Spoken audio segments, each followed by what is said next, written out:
Oh, well, yeah, it is.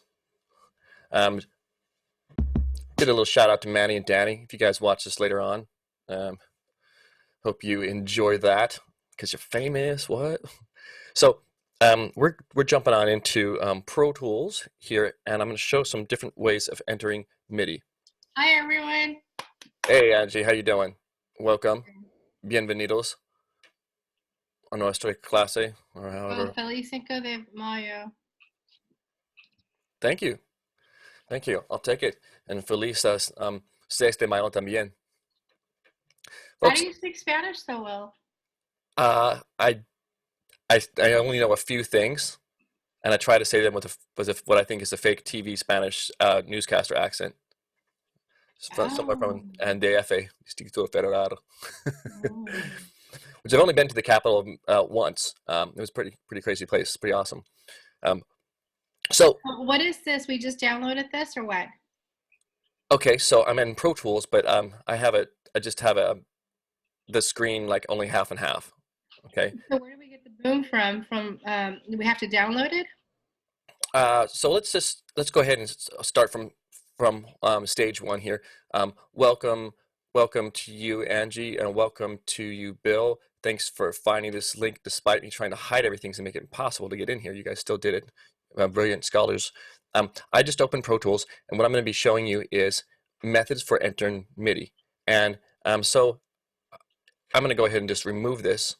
Um, if I want to enter MIDI, I've just created a track here, but I'll just actually do the whole thing, the whole shebang from scratch. If I want to create a track, you guys all know how to do that. Weirdly, we're not going to be creating MIDI tracks for most of what we do. We're going to go track, new, and then stereo, and actually not MIDI, but what do you think you're going to actually choose for a track type? For a MIDI track? MIDI? You would think that, but we're not going to choose MIDI track. Actually, we're Oh, going to choose instrument? instrument track. Okay. Does anyone know why that is? Can you answer like what's the deal with MIDI track, or what's the deal with this instrument track? Why is this something we're going to use for MIDI? Because we can get the MIDIs off the instrument presets. So MIDI. There's no actual MIDI's thing, or MIDI is just um, a way of translating information. You can get a MIDI file. You could drag a MIDI file in here, but this particular type of track is a track that allows you to load up a software instrument on it. So it loads up a sound set or software instrument, and then you can play back the instrument using MIDI. So what does that mean? That means I can play around with a keyboard, hit the notes on the keys, and it'll send MIDI signals to my computer, and those MIDI signals will play back my instrument. Well, if I want to do that, I have to add an instrument to it. Instrument tracking Pro Tools means software instrument. So I'm going to go there and do that quick.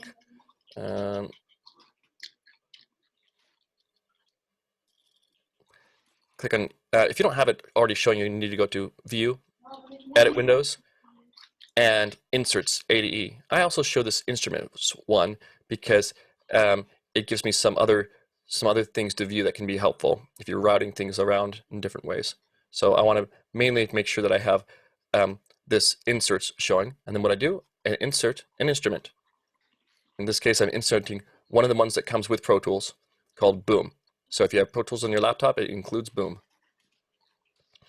And this one, Boom, plays all types of different drum sounds. You can either create patterns using this little grid thing here, or you could actually use a MIDI keyboard to play it back. That's what I'm doing right now. I hit a note, and I don't. How did you do that again? You went to all or on the presets? Oh, instrument, not inserts. I went to Inserts here. Okay. Click on Insert, multi-channel plugin, and Yeah. then Instrument. Uh-huh. So And how did you get all of those? Because I'm only getting that one expand. then you probably have Pro Tools First installed and not Pro Tools Full. I don't know, but the full version of Pro Tools comes with Boom.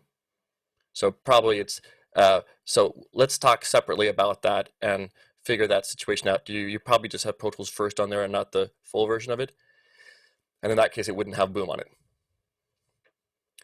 Anyway, for anyone that has the full Pro Tools installed on it, it will have that. Okay, and you can do this with sounds and expand too. It doesn't really matter. It just happen to choose this one since it's drums, and that makes it kind of easy to just to hit things in if you don't know about melodies and that type of stuff. Okay, so welcome Aaron, I've seen here as well. So now what I'm going to do with this is I put this on here, and then I have a MIDI keyboard that I'm playing back. I have a couple attached actually. I have this one attached, and so I can just hit notes on it. Oh yeah.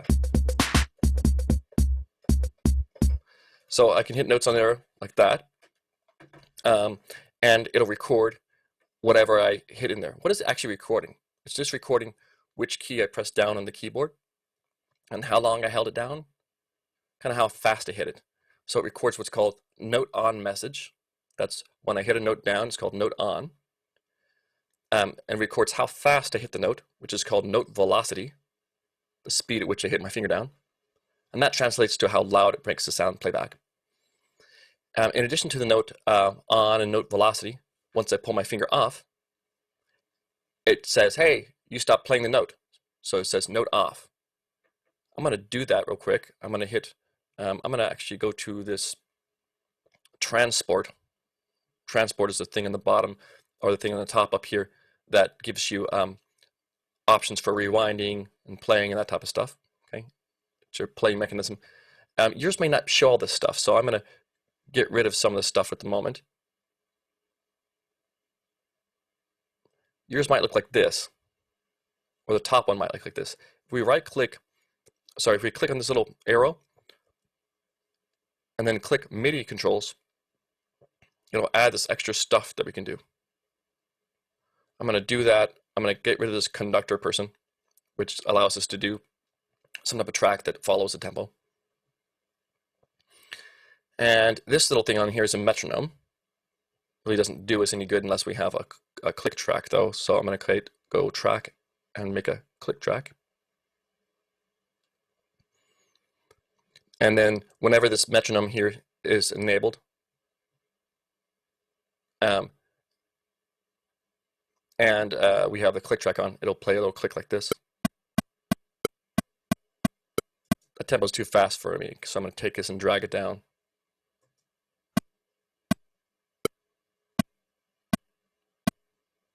Cool. I'm going to rewind it now. Hello, how you doing? Good to see you all your smiling faces. And that beautiful forest there. Where did you say you were, Louisiana? No. Yeah, that's over by Alexandria, Louisiana. Cool. Yeah. Well, welcome all, and anyone's friends and families, or especially also doggos and cats. I welcome and like to see them. So if you have them, maybe my gato beans will show up. So, oh hey, what is up? How you doing? Oh, so nice. I'm so glad to have a pet right now, even though sometimes it drives me nuts. Definitely when I'm stuck in like this, it's super nice. If you guys didn't all know here, Brandon, from last time, Brandon's traveling all around to national parks and doing some really cool stuff, having to check a bunch to make sure they're open and taking videos and stuff. So teasers, we might be able to see a little bit of some video he's taken later on today. I'm quite looking forward to that. What is up, doggo? How you doing? I have to show my girlfriend this later because she's obsessed with dogs and very sad that she can't pet him right now. All right. Yes, and anytime you guys want, Chase, thank you for sharing your dog also. I have this click track enabled. Oh, awesome. Marty's coming up. Welcome, Marty. Glad to have you here. Sorry for my snafu about accidentally deleting our Zoom link and then realizing that only at the last minute here. What we've just been doing is looking at people's dogs and talking about adding a MIDI track in Pro Tools. So what we did is we went to track, a new track, and we added an instrument track. and then put boom on it. And anyway, you enter it in. You can do that in whatever DAW you're using, really. Okay. And the boom is just a drum program. It has some drum samples. And what I'm doing is I'm going to be clicking on this MIDI keyboard here. And every time I click it, it's going to send MIDI signals to my recording. So here it goes. I'm going to hit record. Oh, I have it in this other mode. I got to fix that.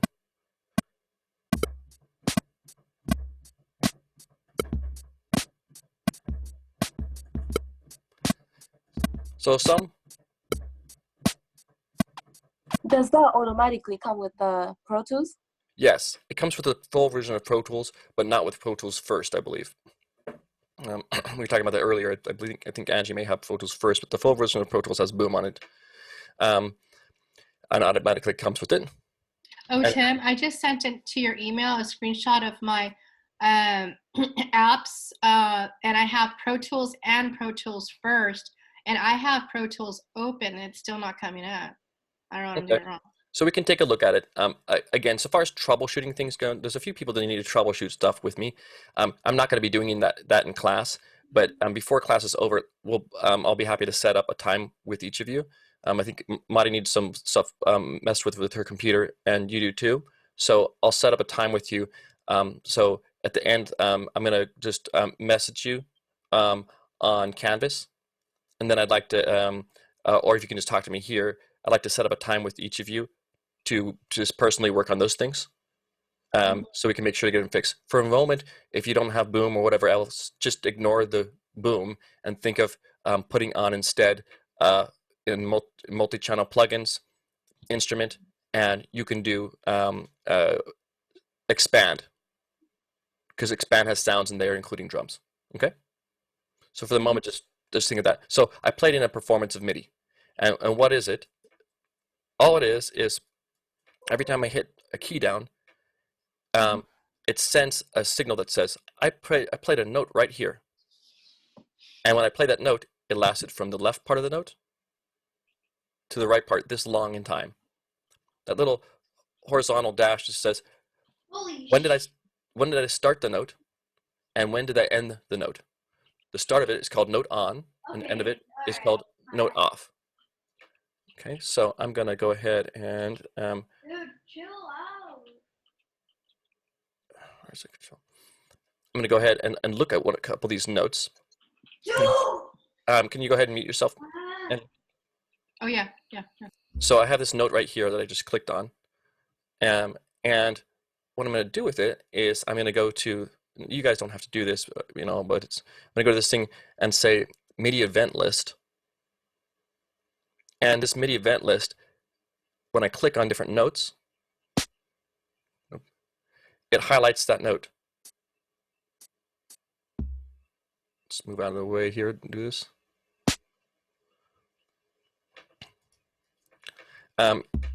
So each time I hit a note, it tells me what note it is, and it tells me, go to options, actually make this thing not do the playback line.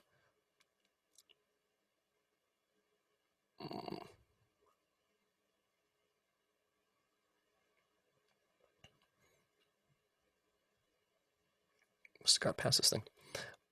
Each time I click on a note in it, it tells me how long the note is, when it started and stopped. It tells me like the note on and off message, all the data about like what I did on the keyboard. This one I hit a G sharp 1, and it had a velocity of 58. So information about every single one of these things is on here. Just tells all events in there. Sometimes when you want to know precise things about it, you can look at it this way. The whole point is all it is a series of numbers that describe when this thing started and stopped it, and how long it is. If I double click on it, it'll show it in this MIDI editor here. On the left, it shows the piano scroll view, and that shows how high or low it was on the MIDI keyboard, like which particular C it was if I hit a C. I can actually click to the left of it on whatever note this is, and it'll highlight all those notes too. So if I wanted to change all these drum samples to a different one, I could click on here, and then just click on the MIDI note, and drag it up or down. And now plays a different version of it. I'm going to highlight everything at the moment by Command A, or Edit, select all. On a PC, it would be Control A. And some of these things weren't in time. You can see that. You can see that if I zoom in a lot. See, these nodes right here are not matching up to this little grid line. I'm going to make my grid line actually more pronounced to show a bunch of notes in between it. So see, these ones are off.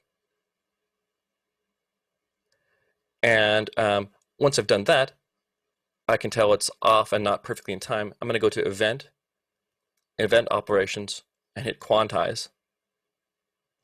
I recommend, if you don't know what you're doing, start out trying 16th note or 8th note.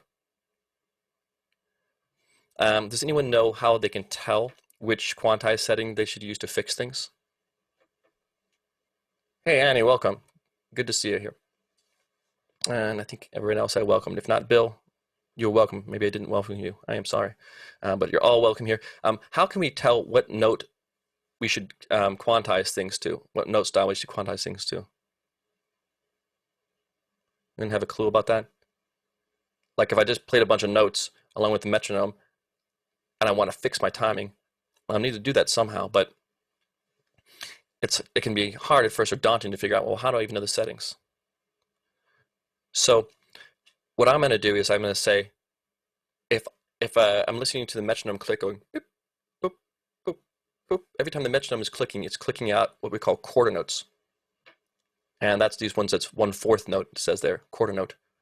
Okay, it looks like a golf club or maybe a sunflower seed grown up. Okay, so this little thing, quarter note, that's the main click that we hear. If we play at the same speed as that click, then, and no faster ever, maybe we're playing chords like 1, 2, 3, 4, we're playing down chords. If we do that, just the same speed, well, that means that we have to quantize to quarter notes. But I played faster than the beat, right? Some of the stuff I played was faster than the beat. So let's give a listen to that. I'm going to hit rewind. When I play it,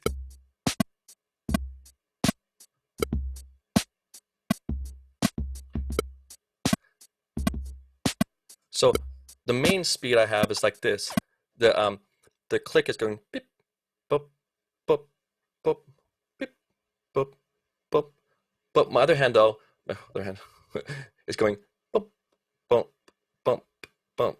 Every time this hand hits a click down, 1, the other one goes 2. So every time there's a click, I play something twice as fast also as the main pulse. And because of that, it would be not quarter notes I'd want to quantize to, it would be 8th notes. What might be another way of looking at it? If I zoom way the heck in here, and then I switch my grid here to be instead 8th notes. Now look at this, I have more lines. And if I highlight in grid mode here,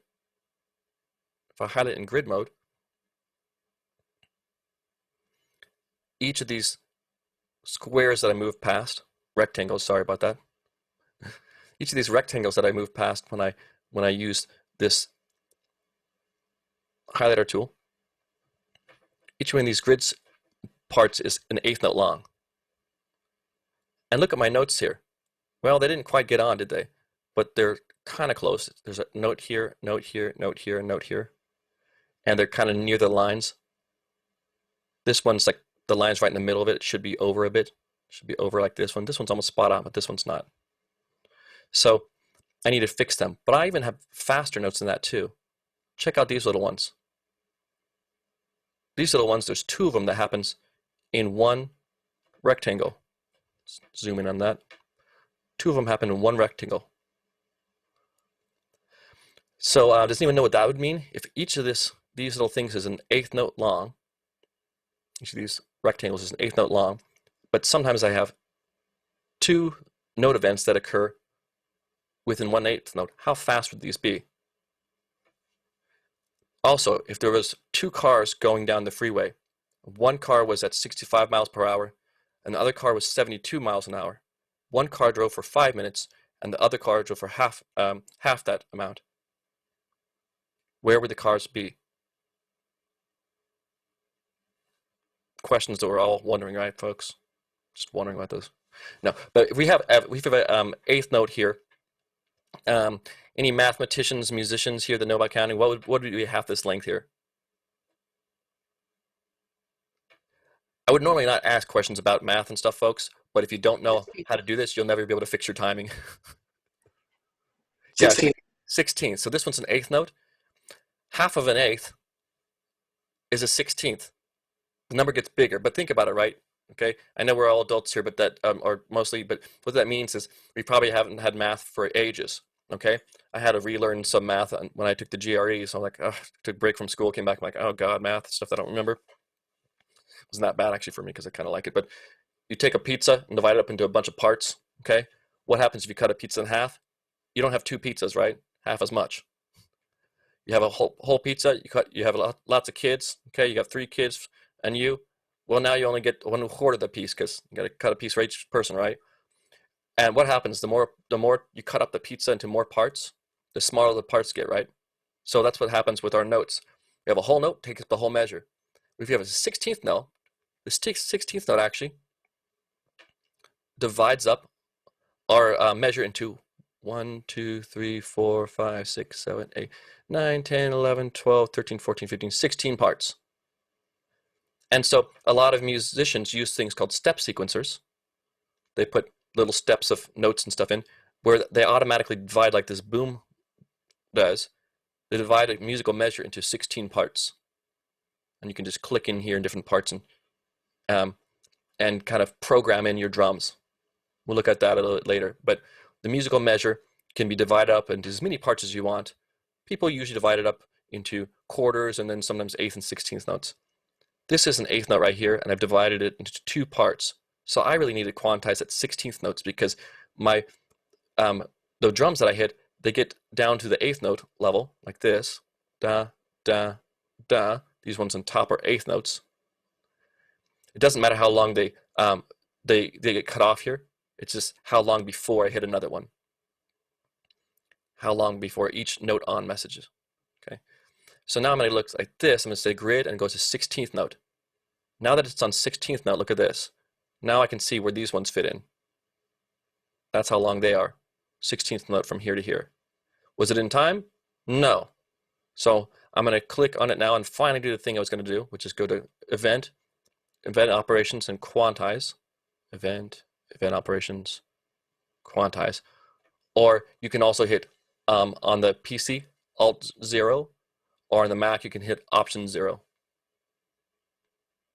Say quantize, 16th note is what I want to do it to, and apply. Oh, look at that. Let's undo that. Control Z or Apple Z. Okay, this is the stuff, folks. This is big money stuff. You do this in front of people, they think you're magic because you are. Take it, zoom in a bit. Okay, got all those notes in there. I'm going to hit Option 0 and then apply. Ready? Oh, beautiful timing, folks. The best timing you've ever seen with your ears. So see what it sounds like now? Beginning had some weird start. But the rest of it,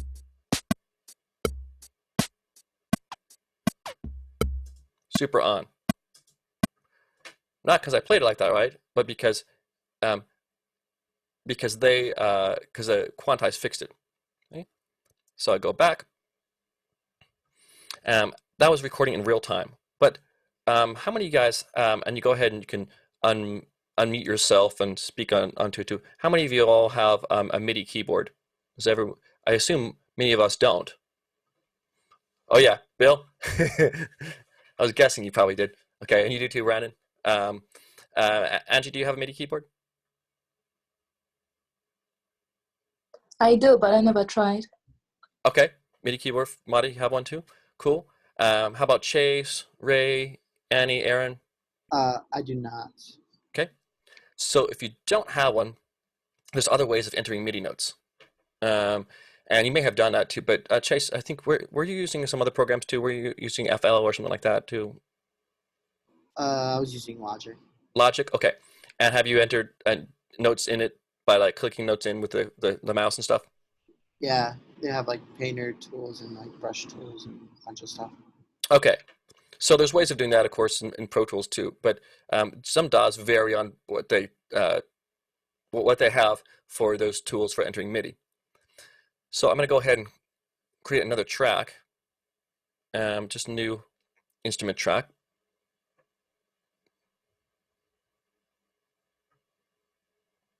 I'm going to name it, no, I'm not going to name it yet. Just expand, I guess. Expand. Do this one. I'm going to mute this other one. I'm going to go into multi-channel plugin, instrument, and then expand.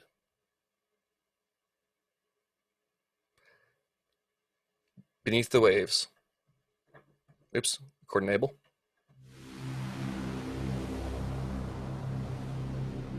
Oh. So I think I probably want something that's a bit less long and stuff. Come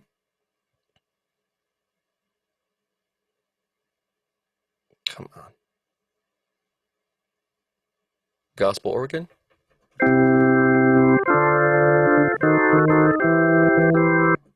Sure, why not?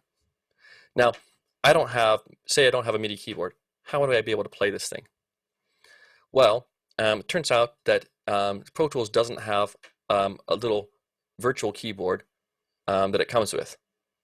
Some programs do have something like that. They'll have a virtual keyboard that pops up, that you can pop up in a window, and then you can click on the virtual piano keys to enter things in. Pro Tools doesn't have that, so if you wanted to enter it in, you'd have to do it in certain other ways. I'm going to show you those ways now, and then afterwards I'm going to show you ways in which you can install a virtual piano that's free and be able to enter notes in that way if you prefer. And that way what you could do is you could click on the keys of your keyboard, of your computer keyboard, and it would send MIDI to Pro Tools using a virtual piano. So that's kind of cool. You can do that if you don't have a MIDI keyboard. So teaser, I'll show you that later. But at the moment, I'm just going to click them in by a mouse, that type of method. I recommend working in this view, window, and the MIDI editor. You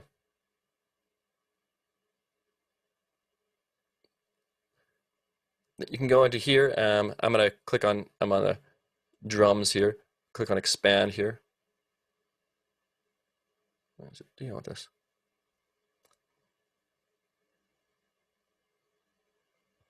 Oh, let's get off of that one.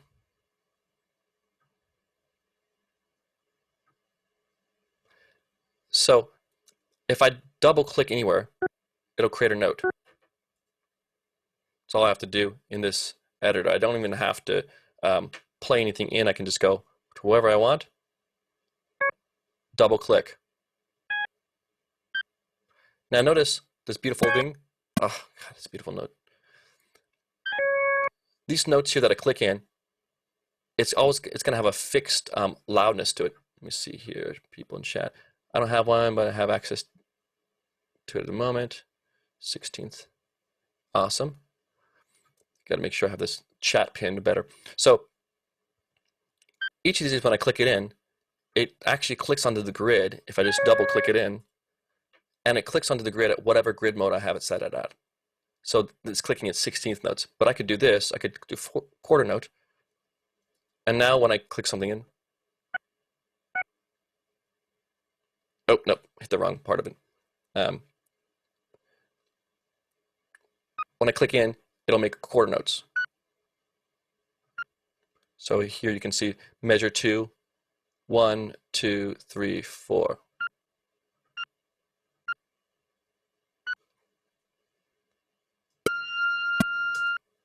So I can double click and enter things in, and whatever I double click on, it's going to enter them at that length. If I want really long things, whole note here, so whole measures here, I can just double click there now, whole notes. Then I can go to 16th, change it over to that, or 30-second notes. The cool thing about that is it makes it super accurate to enter anything in, because since you're not recording in real time like what you're hitting in the keys, it's just specifying what length to put it in when you add a note. If you double click and drag, it'll write in a bunch of notes for you of that same length. So look, I just put a ton of these 30-second notes in here just by double clicking. Change it to a different one. Double click, hold, and drag. So double click, hold it down, and drag to the right. Makes a bunch of those. That can be good for drum programming. If up on my main tool here, it shows the crosshairs. And then if I actually just single click, I can click and drag and select whatever I want, so I can delete stuff if I don't like that. Drag and select, hit the delete button. Questions on that so far? On some of these things.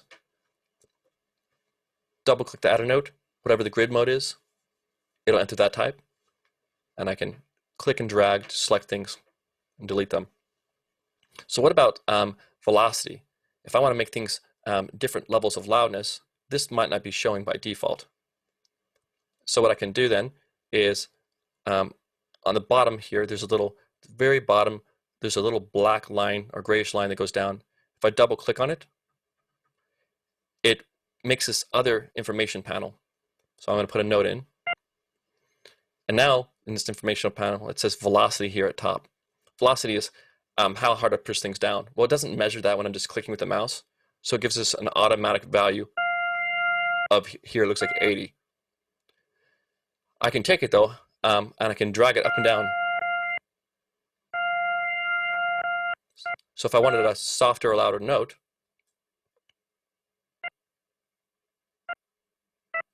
I could just go down to the velocity editor and change how loud that particular one is, and it highlights whatever note is happening there. I can also do other things in here, like I can go into it and I can add pitch bend, like we did that to the last time. So I can go to this pitch bend thing, and I can draw pitch bend in. When you want to draw things, you're going to usually use this pencil tool over here. So I could go something like this. I'm going to play it back.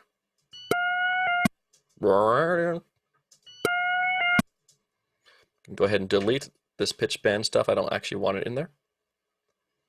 That brings us to the next way of entering things. I can enter things by just double clicking notes in, like I've done. But I can also just go to this pencil tool,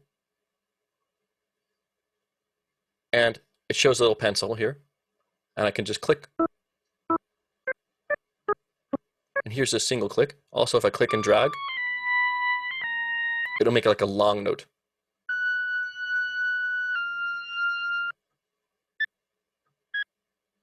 So single notes like this of whatever the grid mode is, if I click and hold down, I can just drag and make whatever length I want. It'll lock, let me do down here. It'll lock to whatever the grid is in increments of that 16th note. Okay. So a lot of people actually enter notes this way or some way similar to this to make beats, especially because it's really precise for entering everything on a grid. Okay. There's a couple other ways you can do things in recording MIDI, and one of them is we can enter the notes in using this virtual piano thing. So I'm going to show you that now. I've downloaded this already. This is virtual MIDI keyboard piano, or VMPK. It actually can play its own sounds and stuff if you want. There's all kinds of settings for it. But if I click on it like this with my mouse, you hear it's playing back sounds here in Expand. That's because I've gone into it once I've downloaded and installed this free plugin.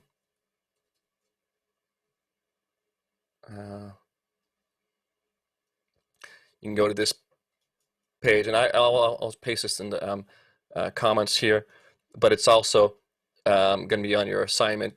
You can go to this web page here, and they have a Windows and Mac version of it. Download this thing, and then you can either click on notes with the mouse like this, or if I play on the computer keyboard,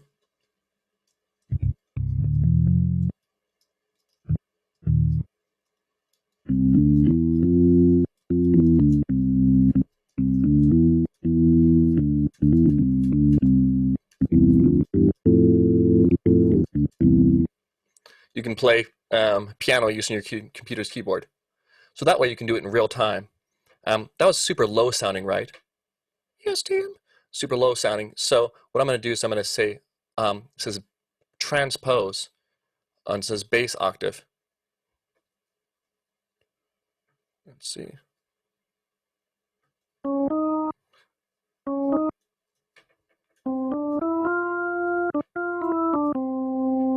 If I move this up,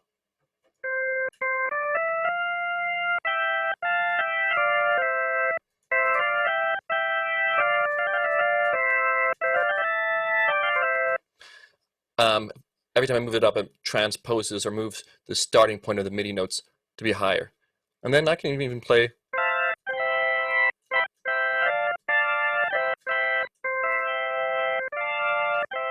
I can even play chords and stuff. And again, I'm doing that all on this computer keyboard by just going.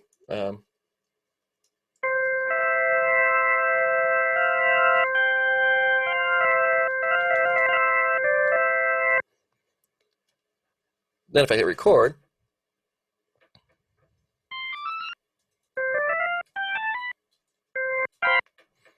let's do that, record enable.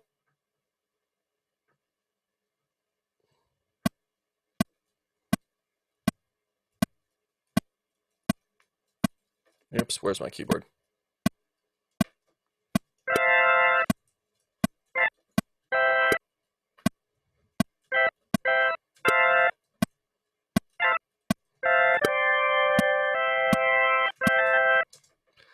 So I just simply played on my keyboard, on my computer keyboard in this case, played live in real time with this, and when I was done, I hit spacebar to stop it. So now I've made a MIDI recording that was in real time. Let's take off this click track because we don't want to hear it anymore.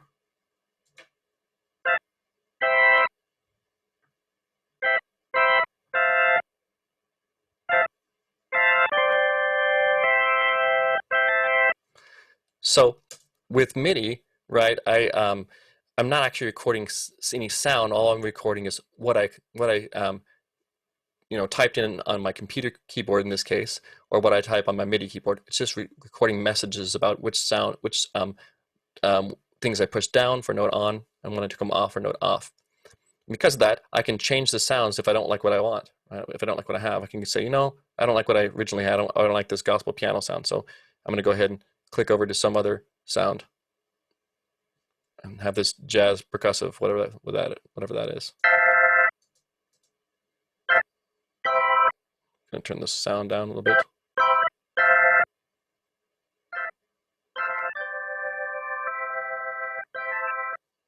Or maybe it's actually within here. Let's turn this level down here. There we go. So this method I'm entering, but I don't even have a MIDI keyboard. If you turn down the volume or up the volume in Pro Tools, and you don't remember where it was and you want to go back to normal, you can hold down the Alt or Option button and click on it, and it makes things go back to their defaults. Kind of a nice thing to have when you have a bunch of chaos and you want to go back to what it used to be. So now I want to quantize this thing. I'm going to click on it, and I'm going to go to Event and Quantize. I think I probably only played at like 1/8 note speed, so I'm going to go here and hit Apply. And then see if it syncs up.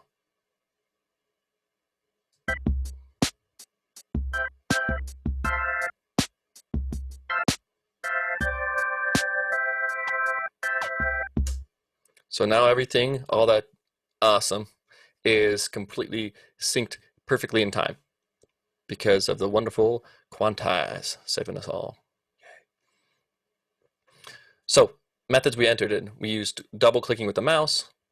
We used this pencil tool to draw notes in. We recorded with a MIDI keyboard by playing the keys in real time here. And we connected a virtual piano that basically translates the keys from our computer keyboard into which notes it would be on a MIDI keyboard. And that way, when I play back with this, right, it's going to send MIDI, it's going to send its keys to that virtual piano, and this thing will interpret those as MIDI notes that we can put into Pro Tools. I'm going to actually show you how to set that up too, because when you load this, it's not going to necessarily automatically work. So if I have a track normally, I may not have in Pro Tools, I may not have this thing visible, instruments. If it doesn't show instruments, then it tries to automatically connect your MIDI, whatever it thinks you have, to this instrument. But I don't see what's happening. I don't see like what thing's doing it, because I have this Akai keyboard attached to my computer. I also have my Casio keyboard connected to it, and I also have that virtual piano. So Pro Tools needs to know like what am I getting my MIDI from? If you option 0, will the window still pop up, or will be quantized based on the previous setting?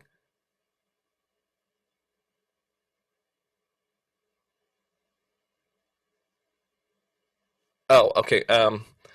So option 0 just brings up the quantize window. It doesn't actually quantize until you hit apply.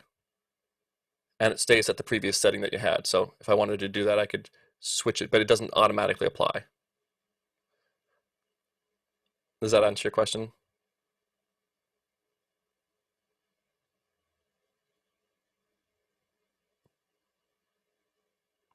Cool. And you can undo these things too. So how do we set this thing up?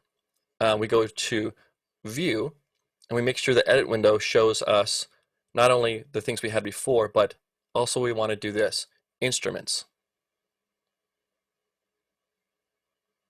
If we put it on instruments, now it's going to show over here, it's going to show this thing that says all, and this thing that says our instrument. Our instrument here is expand. That's kind of like the output of where the MIDI goes to. This top one is the input. So, well, where do you get your MIDI from? It says MIDI input selector. Bottom one, MIDI output selector. Where does MIDI going to go after we get MIDI from it? Oh, it's going to go to expand. If I wanted, I could reroute it over here and say, no, go to my drums on the other track. I could send it anywhere I want. But it defaults, of course, to whatever instrument you put on it.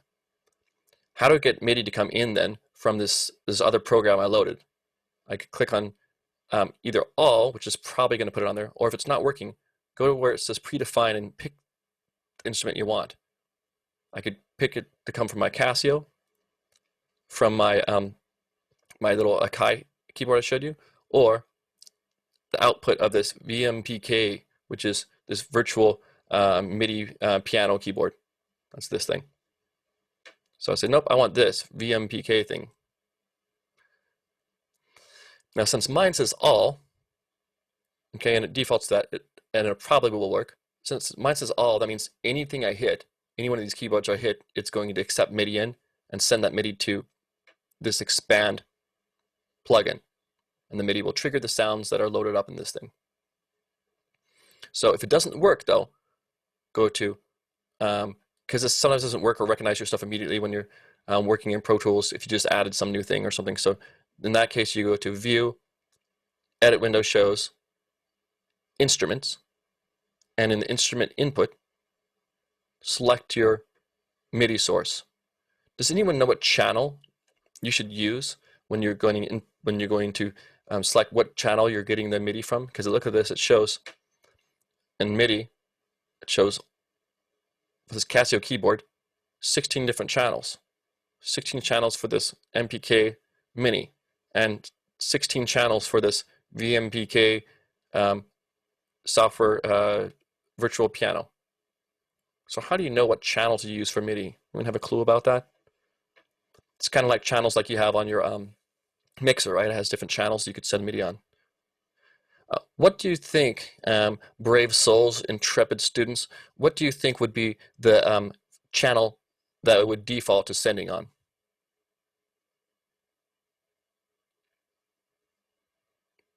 Is it going to be Bill for the win? Is it going to be Marty? Probably channel 1. Yeah, and Marty, what do you think? Are you talking about input? Mhm. Like input output? Yeah. I'll go for no input. Yeah, those are both good answers. It'd be either no input or channel 1. If it's and depending on how you have your settings last done, it may end up not being input, not having any input, right? It could be nothing. So make sure that when you have it selected, that you try either all, so try to get it from everywhere, or if you have just one specific device, you can do all channels on that device. That makes it so you don't have to worry about it working or not. It's just going to submit, it's going to send information everywhere. Sometimes when you make multiple MIDI instruments, though, Pro Tools automatically changes. It starts out on channel 1, 2, 3, 4. And so it'll switch those channels for you. So if you're not sure and things aren't working, okay, you can either select all or try channel 1. Because all your MIDI devices, until you specifically tell them to do something different, when I hit notes on this MIDI keyboard, okay, or any other keyboard, if I got it right out of the factory, when I start hitting notes on it, it's going to be transmitting all its information on channel 1 to start with. I'd have to specifically go in there and change the channel if I wanted to send it on a different channel. That type of stuff used to matter a lot more when people were using hardware more and stuff. And so, Bill, for instance, for you, if you wanted to do something, your keyboard right there could transmit on multiple channels. And so when Bill made that Ninth Symphony cover, I don't know how you do this, and you can talk about it if you want to, but Bill could have potentially recorded all the ideas onto his keyboard if it has a sequencer on it. I think it does, and he could have 16 different tracks where 16 different instruments are all playing separate songs or separate parts. They could all play back separately on his keyboard. He could actually then connect it to Pro Tools and transmit 16 different channels and record 16 different channels at the same time in Pro Tools. So you could make 16 MIDI tracks, hit record in all of them, and then this keyboard would at one time send the MIDI on all separate 16 channels. That type of stuff is possible. It's not as common anymore because most of the time people always just now use software, so you can just click channel 1 in each track and record whatever you're recording. Okay? So the world's a lot easier there. Those of you that get into more complex stuff, let me know and I'll help you through what you would do for some of those things, because there are situations in which you'd want to do that. So I have this output set like this, but I could also have regular MIDI tracks that are just straight up MIDI. This track, new, MIDI. If I click a MIDI track like this, it doesn't have an instrument connected to it. Nothing's on there. There's no sound. So I'm going to click. So I call this MIDI external. Why do I call it external? Well, because the point of these things in general was to send MIDI to an outside source of sound. So Bill's keyboard there is not just a controller. Controller is something that controls your computer's sounds by sending out MIDI signals, but doesn't make any of its sound by itself. This thing, for instance, is a controller. It contains no sounds, and it makes no sounds. All it does is send out MIDI messages to control sounds existing on my computer. Bill's keyboard is different. It has built-in internal sound files, so that even if I don't have a keyboard, even if I don't have a computer, you can press notes on it, right? And it'll play back sounds. So it can both transmit MIDI and what else, right? It plays back audio as well. Yeah. This thing has multiple outputs and multiple inputs. So it's got a left and right stereo output, which is what I did for my stuff. I would play the things here, use the sound generators here, and it would go out on left and right stereo audio. And that's what I recorded for the assignment. But it also has a MIDI in and out. Right. And so and that's also connected. So if I can just bypass all the sound generation here do MIDI out, record the MIDI in Pro Tools, and then use the sound generators within Pro Tools. Or I could just save it and have it sent back here and then use the sound generators here too, because I've got sound generators here. This is like all different components put into this thing. So when you have a computer like that, I'm sorry, when you have a keyboard like that, they'll use more specific terms for it. My one right here, this little one, is just called a MIDI controller. Specifically, you would type in not MIDI piano, you'd look up MIDI controller. If you look at MIDI controller, it's going to be something that does not make sound, but has a bunch of buttons and knobs. And those buttons and knobs, when you hit them, they send MIDI messages, MIDI commands to your computer to control the existing sounds, for instance, and expand, that type of stuff. Then they have something where it's just mainly trying to, be a piano that's a digital piano, one that's not an acoustic. Those ones usually have a few sounds in them. I have my Casio one on it now. If I play it,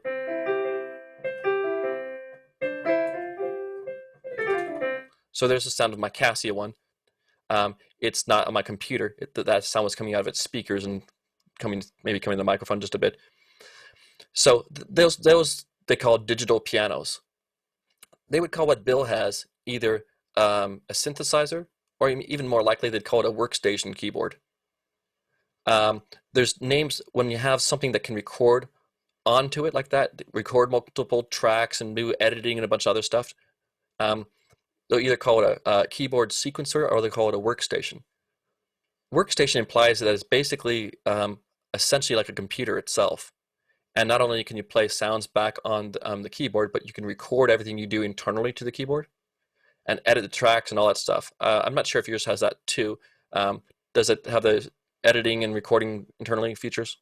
Yeah, it has the recording, not much editing, as far as I know. But you can it's like got a mini Pro Tools built into it, and it's got a memory stick that you can stick in it. So you can record up to 16 tracks of MIDI and assign them to different sounds, and then play them back later, which is probably fine if you don't want to go back and forth between a computer and this thing. You just record it here and then dump everything over and work with it later. Exactly. But yeah, it's got all that. It's got a sequencer. It doesn't have speakers in it. I mean, a lot of the Casio stuff, they'll have speakers built in. This doesn't have any speakers. Use external speakers. Yeah, and you think, what? For all this money you pay, and they don't even give you speakers? Well, you end up looking at the wrong thing. This thing doesn't even have 88 keys, and it's $1,400. Well, why? Because this is a workstation keyboard. It has all kinds of things you can do besides making sounds. It has this little mixer thing where you can change the volume of all these sounds internal for multiple tracks. It has this computer thing inside it where you can load up sounds and edit them and do all kinds of stuff. And the idea is a keyboard workstation type of like this will let you do everything you would need to do to make a song on it. So you wouldn't even need to use a computer. You can just buy this, and if you hate computers, you can instead accomplish all your recordings of making all your tracks on these. So some people will make their MIDI recordings, and they'll make them all on something like this, and then afterwards they'll export that to Pro Tools or something if they want to add vocals or extra things in there. So keyboard workstations allow you to put all your ideas together directly on the keyboard and save it all into the internal memory. And they'll be able to record multiple different tracks with different sounds and that type of stuff. I personally am not a fan of them. Not that it matters. The reason why I'm not a fan of them is because you can do everything on a computer much better. And there's much deeper things you can do for less money. But if you don't want to have to set up a computer, or if you want to take something along with you on the road and you just want that to put down ideas and stuff, then it can be a great way of having something that just works and not having to lug extra equipment. The one more problem potentially of those is it's more complicated to use them because they usually have a small screen that they use to edit things, and so you're having to like hit and hold down buttons and combine multiple buttons together and do all this weird stuff to be able to get to the menu systems and stuff you want. What if I did want to play back the sounds of my Casio keyboard or something else like that? I could create a track here, a MIDI track, and it doesn't have any instruments built in because all it is blank MIDI. sends nothing out there. It says, what are my inputs? Well, it lets me put input. I can play any of these devices, and it's registering MIDI. Do you hear the sound of that, anyone? Playing with my little Akai. There's no sound coming out of it because all I'm doing is sending MIDI information, but it's going nowhere. It's going into here, and then it's going out to some virtual, whatever this is, euphonics MIDI something. Hey, Sam. Yeah. I have a message on my, I just tried playing back some MIDI stuff that I did on Expand. Mhm. It says a CPU overload error occurred. If this happens, try again. Try increasing the HW buffer size in the playback engine dialog or removing some plugins.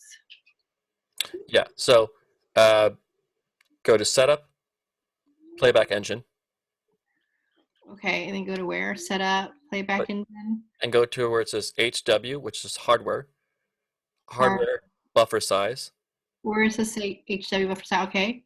and then make that a bigger setting. What does yours currently say? It says 256. So put it at like 512 or 1024. Try one of those ones. Oh, okay, thanks. Okay, I'm actually going to change mine to be lower because when you do make it lower, a smaller sample size, it makes it more responsive. So you have to try sometimes move back and forth between more responsive, or your computer can do it more easily. Your computer doesn't have to work as hard if you put it at 1024 samples or whatever, as opposed to 32 samples. It has to work really hard.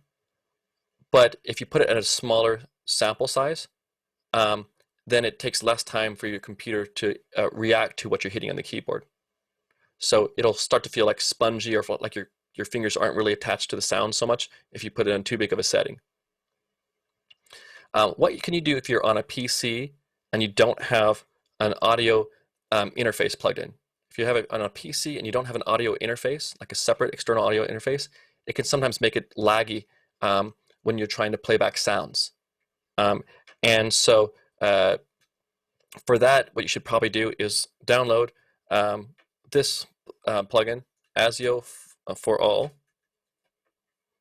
And ASIO for All is a sound driver that you can install for free that will make on a PC, that'll make your PC run faster when using Pro Audio apps. I'm going to paste this in here as well. On a Mac, the built-in driver works better, and so there's not as much issues with that. It's not great. It's much better to have an external audio interface because it'll make your computer react really fast and not have to, it won't be as difficult for your computer to react fast if you have an audio interface connected to it rather than the built-in audio card that's inside of your computer. Okay? So PC people that don't have audio interfaces, this ASIO for All will make your Pro Audio apps work more responsively. It's something called a driver, which connects between your audio card and your program. It's like a intermediator. And if the driver is written in a certain way with computer code, it can be made to be more efficient than the built-in one. And so that's what this is. It's a free plugin, basically, that you install on your computer, and it'll make it so that things run a bit more efficiently. So for Angie and others, if you do that and then change your hardware buffer sizes around there, you might be able to get some better performance. Okay. All right, so I have this MIDI in here. I've entered everything in, and I'm going to try to look at this now. I have the MIDI input for this regular MIDI track called an external MIDI track, but I want to send my MIDI out to my Casio keyboard, my physical keyboard that's sitting there. You can't see it, it's off camera at the moment, but I'm going to take this little keyboard, which has no sounds. Okay, I'm going to play it back. I'm going to say, where do I want my MIDI from? All? No, I want to play it. I want it to come out of my little keyboard. And this is where I'm going to get the MIDI from. And then I'm going to have it come out and go into my Casio keyboard. So now when I play it,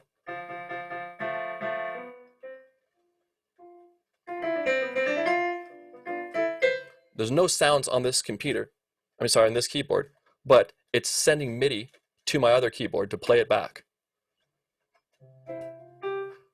That's actually kind of fun for another reason. If I take this keyboard here and plug it in, come on. See how it has this knob on top? It's like a pitch bend mod. This little thing right here is. I can move it back and forth like a joystick, and it will bend the pitch and do other stuff. My full-size keyboard doesn't have one of those, but I can now.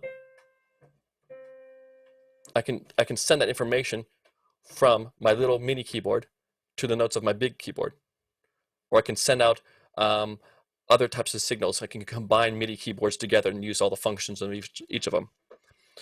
I can also do something like this. I'm going to take this whole, whatever this is, and copy it down to the next track. Actually, what I did there was I held down on a Mac Option or a PC, Alt, and then I click and drag and it copies things. And now I'm just going to have only this track going. If I hit play, that sound should sound kind of distant to you. Can you guys hear that at all? It's coming out of my actual my digital piano that's sitting on my desk. Yes, now. Show video panel. Yeah. Cool. So I can go there. My Casio piano has, like, I don't know, electric piano, some organ, I don't know, some other junk. Not a whole lot of sounds, but I could change those, and then this would send out sounds back to that. For Bill, he could take something like this, put it in here, and then say that MIDI output is his workstation keyboard, and then Pro Tools would play back his keyboard for him, like a player piano. The thing I think that's cool about something like that, right? Let's go here. We go. Let's see. What is that thing? MIDI rack Maninoff.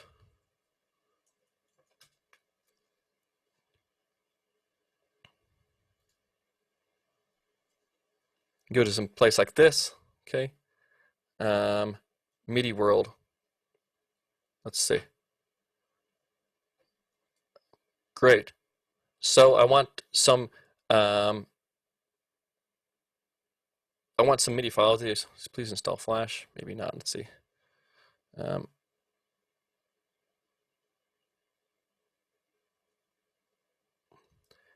Okay, great, easy. So I just click and download this.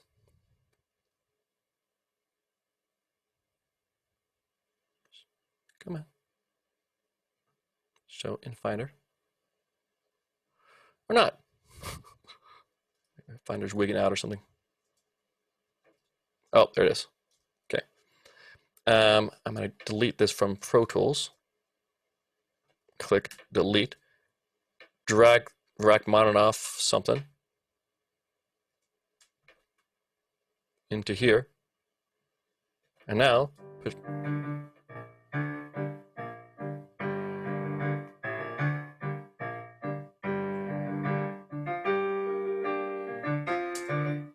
okay, so now that's playing that MIDI out of my digital piano. There's a lot of notes in there. Let's turn up the speed. I'm going to go into my speed of my MIDIs. MIDI. Too many windows all over my computer. I can't see anything.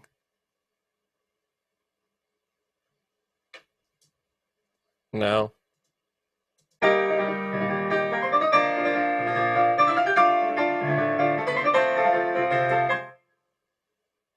Let's see what it looks like.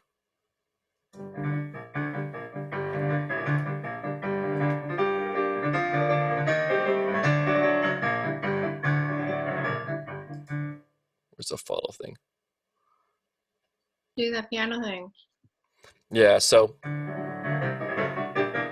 Was that like a sample from something? That's the sound coming out of my Casio digital piano that's sitting on my desk. It would be like it's like Bill's, the big piano he has there. Oh, you're playing it? I'm not playing it at all with my hands. I'm telling Pro Tools send MIDI to the keyboard and play it for me. Sure. So if you have something, if you want to like romance your partner, okay, impress your significant other or your kids, and they don't know about playing piano, make your hands move all around near the piano. Hit play in Pro Tools. Pro Tools will play back the most complicated songs you can ever think of, okay, and just pretend like you're playing it. So it turns your external keyboard, your piano, if you have like a digital piano or synthesizer, it'll play anything you want for you directly out of it. You just create a regular non-instrument MIDI track. Go track new, put it on MIDI, and then once you do that, on the MIDI output, pick the keyboard you have. Here, I say Casio MIDI keyboard, and now it sends it to that. I'm going to play this back internally for you using a software instrument though, because it's going to sound bad when it comes out of the speakers and then tries to come into my microphone. That's what you were hearing. I'm going to go track new. I'm going to go to stereo. I'm going to pick my instrument track, and I'll say virtual piano. Okay. I'm going to solo this one, put a copy of this MIDI over here, and I'm going to go and pick a plugin that Pro Tools has. Pro Tools the full version of Pro Tools comes with a piano called Mini Grand. This thing. It's loading up all the audio samples. Now if I play this for you, you'll hear it. Turn it down just in case it's super loud.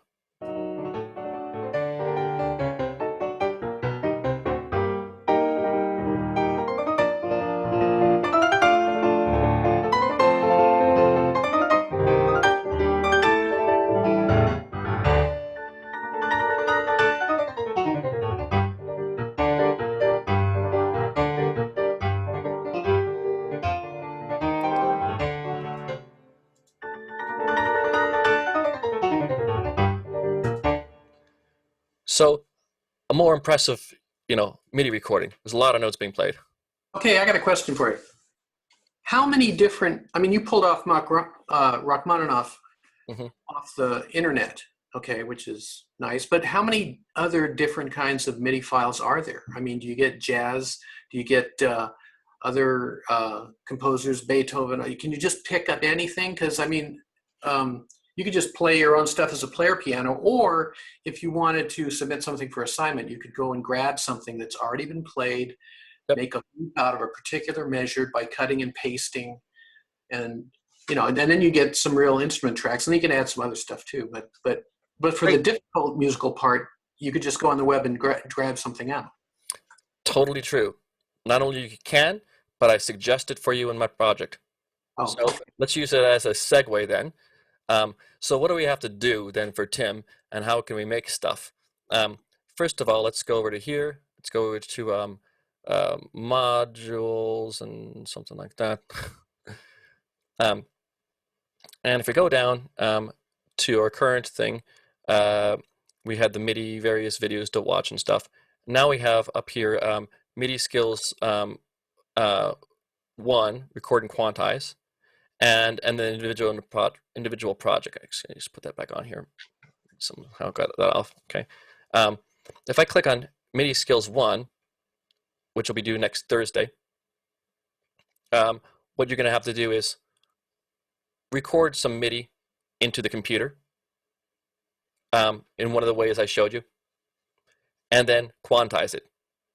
You could potentially just click it in individually, and it'll automatically be quantized.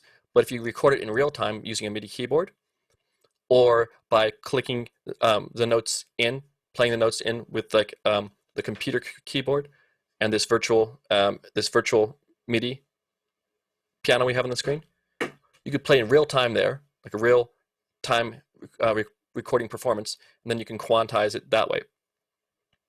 The main thing is I want you to record notes into Pro Tools by any way you want, and then I want you to quantize them.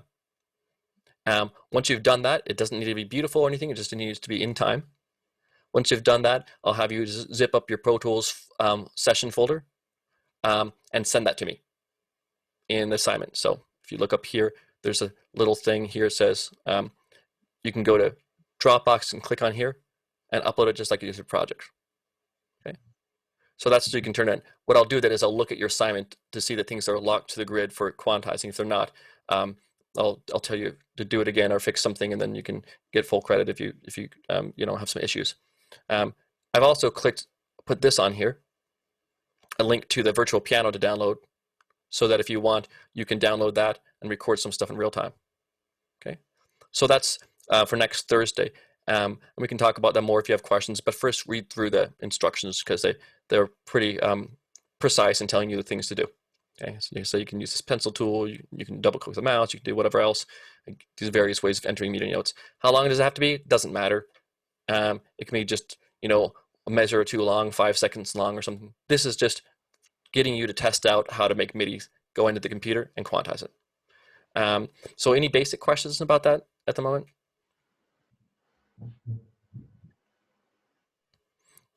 You're muted at the moment, Angie, so.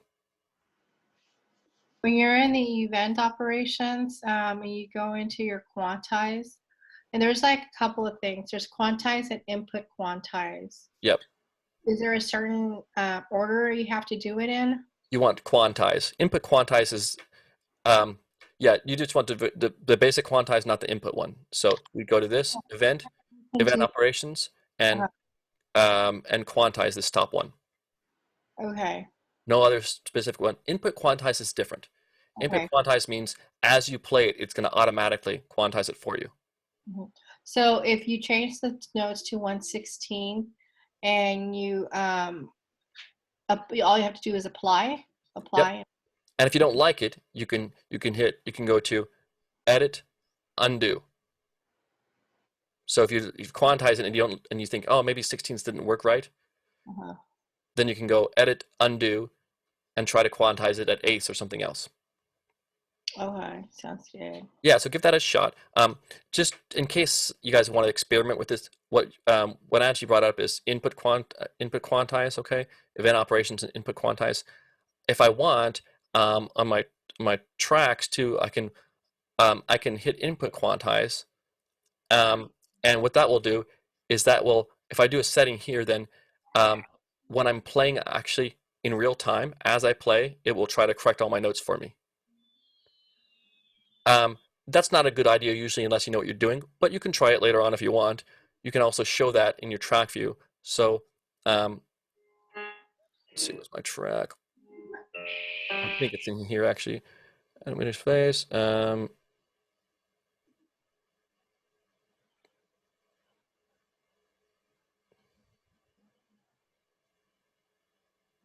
I'll look for that. I think at another time here. Oh no, here you go. Event and MIDI real-time properties.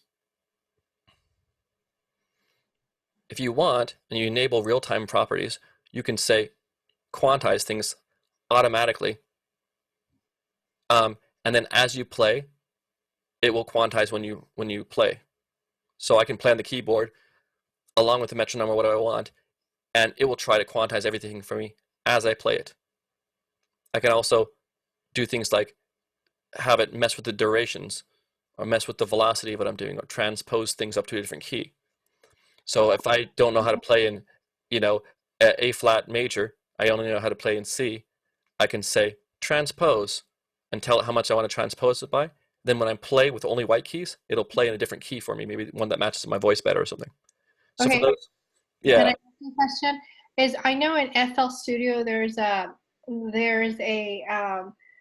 select an option for you to do the what is it? It's called a claw machine. And what it does, it allows you to change your tempo to 2-2-4-4, 2-4-1-4. You know what I mean? So it'll add that extra that certain tempo to it. Like it'll do the Okay, so if you wanted, so those are called, so like 2/2, 4/4, 3/4, whatever. These things are called musical meters, right? Or time signatures. And so if you wanted to play something like that has a yeah, exactly. says 1, 2, 3, 1, 2, 3, 1, 2, 3, 1, 2, 3. There I'm playing groups of three, so that would be called 3/4 because I would be playing quarter notes. That's a fourths. And how many do I have in per measure? Three. So if I wanted to change the amount of notes per measure or something, you can do that in Pro Tools. And you just there's all these things up here, these global attributes, and you can add them there. So here it says meter and markers. What's it called? Where is it at? It's in right above all my tracks. Okay, right above all the tracks here. There's different views that show global information, like whether things are in minutes or seconds, or all these measurements. And then there's something right below that says tempo. My current tempo, I have set to 116, but it could be whatever you want. Then below that, it has something that says meter.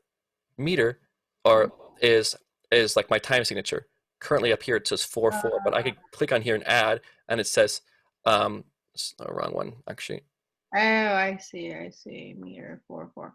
And so I can add a new tempo mark for that. Yeah. Okay. I And see. I'm sorry, I can my new meter signature there. You can also put key signatures too. So if you wanted to change it to like C major or G major, all those things can be done in that. And so for some of the things you just have to show them because they're hidden by default. So let's see, MIDI editor now clips. Yeah, this is saying that, okay, do you want to show tempo, meter signature, key signature?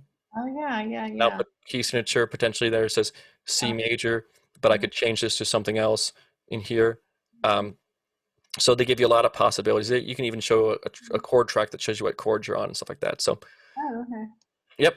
So if you want to see that stuff, you go to and mess with it. You go to View, and you go to other displays. I'm sorry, rulers rather, and then you can check all the different things you want to see on here. Oh yeah. Okay. So those are global tracks that you can change that type of stuff on. Okay. All right. So any ones of those that you guys want to go into more detail, you can ask me about later too. What is the project itself? The project is just more MIDI tracks. So I'm going to go to that. Back to modules. And for my module here, an individual MIDI project, due the last day of class on the 28th. Go ahead and expand this. Okay, it says individual project 2, Pro Tools MIDI. You have to have 5 total MIDI tracks, and it says 4 software instruments, and you can use whatever these internal ones that you have from Pro Tools. And you can have the 5th one be one of those 2, or what you could do if you is you could use another one if you want, like if you have a keyboard that has audio like Bill's, you could also potentially make one that plays to an external keyboard or something like that. Okay, so that's where this 5th one is comes into play. If you don't have something like that, you can just do all 5 using virtual instruments. Label imported tracks where they came from. It's got to be 2 minutes long, no longer than 5. Same type of stuff as before. But this thing, okay, at the very end, presented, you'll need to be able to have it move from place to place. For me, on the virtual version of this, all that means is you're able to deliver a folder of your Pro Tools to me, and it will load up and play back on my system too. If, like Bill, you have an external keyboard that has audio in it, you'll need to route the audio into using audio cables like TRS cables. You need to route the audio into Pro Tools and record the output that's triggered by MIDI. So, Bill, maybe you wanted to get some, symphonic score or something, put it into Pro Tools as MIDI files, and then play it back using your keyboard sound. You could do that. Push play on Pro Tools. It would send its MIDI all out to your keyboard, and your computer. And basically Pro Tools would be playing your piano for you, like a player piano. Then if you just connect the audio outputs of your keyboard to the inputs of your audio card, all the audio that's being played, triggered by the MIDI, will be recorded into audio tracks in Pro Tools. So that's the possibility if you want. Other ways to get MIDI, play MIDI into Pro Tools using a keyboard. Enter MIDI with the pencil tool or step entry. Create triggered drum tracks with a boom instrument. I'll go into more of that next week. Find MIDI files on places like this. And I've listed 3 places where you can go and you can download chord progressions. Or this one here is videogamemusic.com. It has like almost every video game you can think of, and it has MIDI files for them. What was the site you were just on? I don't know, honestly. It was just some random one, but you can get. Okay. But if you want to get classical stuff, a great place for that too is this IMSLP. This IMSLP is Internet Music something database, and it has almost any classical music you can think of in forms that are no longer under copyright, including PDFs and MIDI. I use this all the time to download classical music for sheet music that I want to play. So I can say scores, recordings, or whatever else. Okay, recordings, let's go composers. And then I can pick where I want. Maybe not. Oh, it has multiple pages of them. So let's go to the next 200. Type in Chopin. Oh, I won't.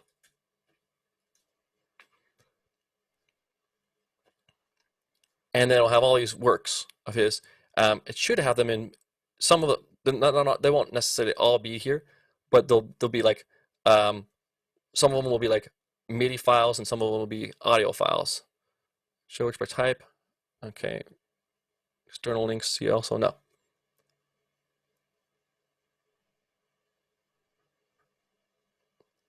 Maybe this is not the best way of going. I just usually go into scores and do it.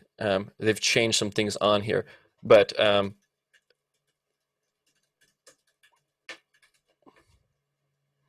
can just do it like that. Click on them, and then they'll show you things like this. Complete performance, MP3 file. I don't want MP3 if I can get it. I want MIDI file.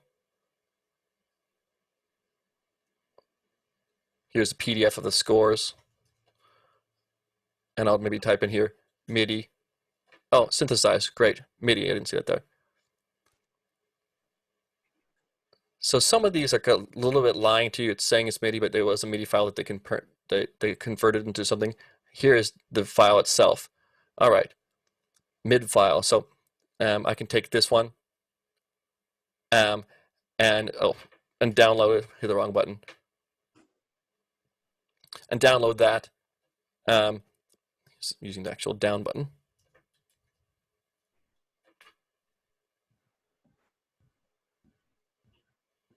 Come on.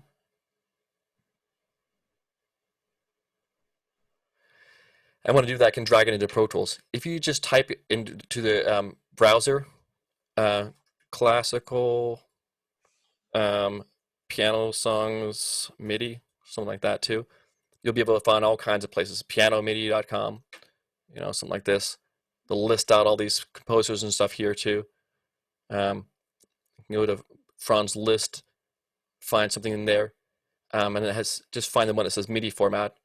So many of these are available for free, and you can just download them.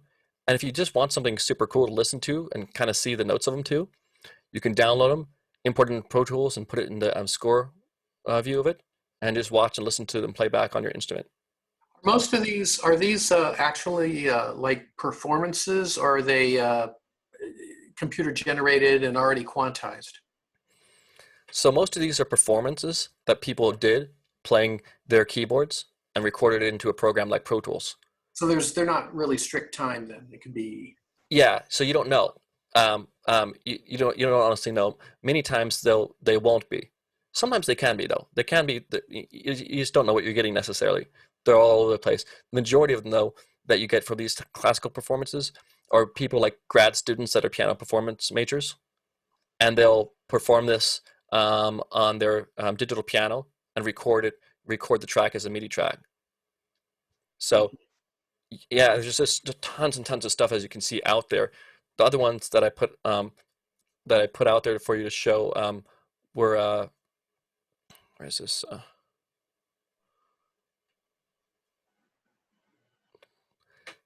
This thing here, vgmusic.com. This is great because if you like video games, you can pick any system you want. Say, I want Nintendo. Go. And now I'm going to search for like Super Mario Brothers.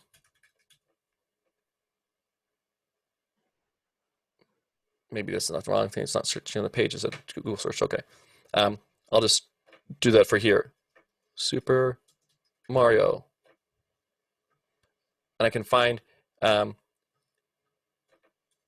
anything I want. Okay, like it's got not just Mario or whatever happens to be, but it'll have like the boss level or the main stage or whatever. It has like just absolute tons and tons of things in here. You can also you can drag those in and assign instruments to them in Pro Tools. So quite a lot of possibilities, right? So if you don't know how to play something yourself, you can get it all here. What skin is that? You look like garbage. So it's pretty awesome, right? Chord progressions I put here too, but you can search for yourself and you don't have to use any of these specific places. Okay, a question on the quantize function. Mhm. What you were doing, I think, was quantizing the entire file that you have at one shot. Can you quantize a section? Definitely. So I'm going to go into one area here. Actually, I'm going to hit Apple 7 to make it go back to this main tool. You can actually edit it in this little view too if you change from clips to notes. You can do. I prefer just to generally open it up here. So say I just wanted to quantize only this little part. Maybe a couple of these notes were slightly off or something. This one is here. This one is there. But like the other parts were okay. I just click and drag over the notes I want.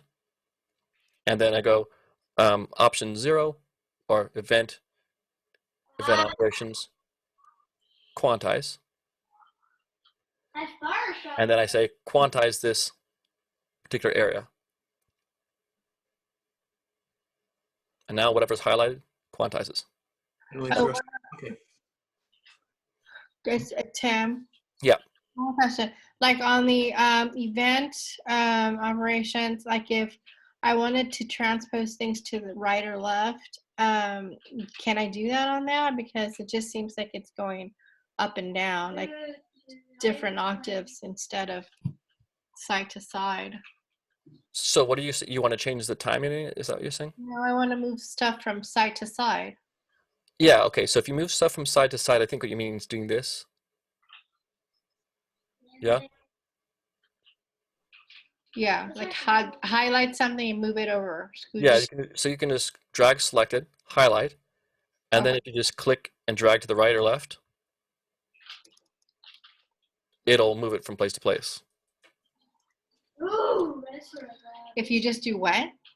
You drag select over whatever you want to move, and then you click on one of the notes, Oh, with your hand? With the hand? the little hand tool, and then just drag it to the right or left. And select and drag the whole composition over? Yep. You can just go like this.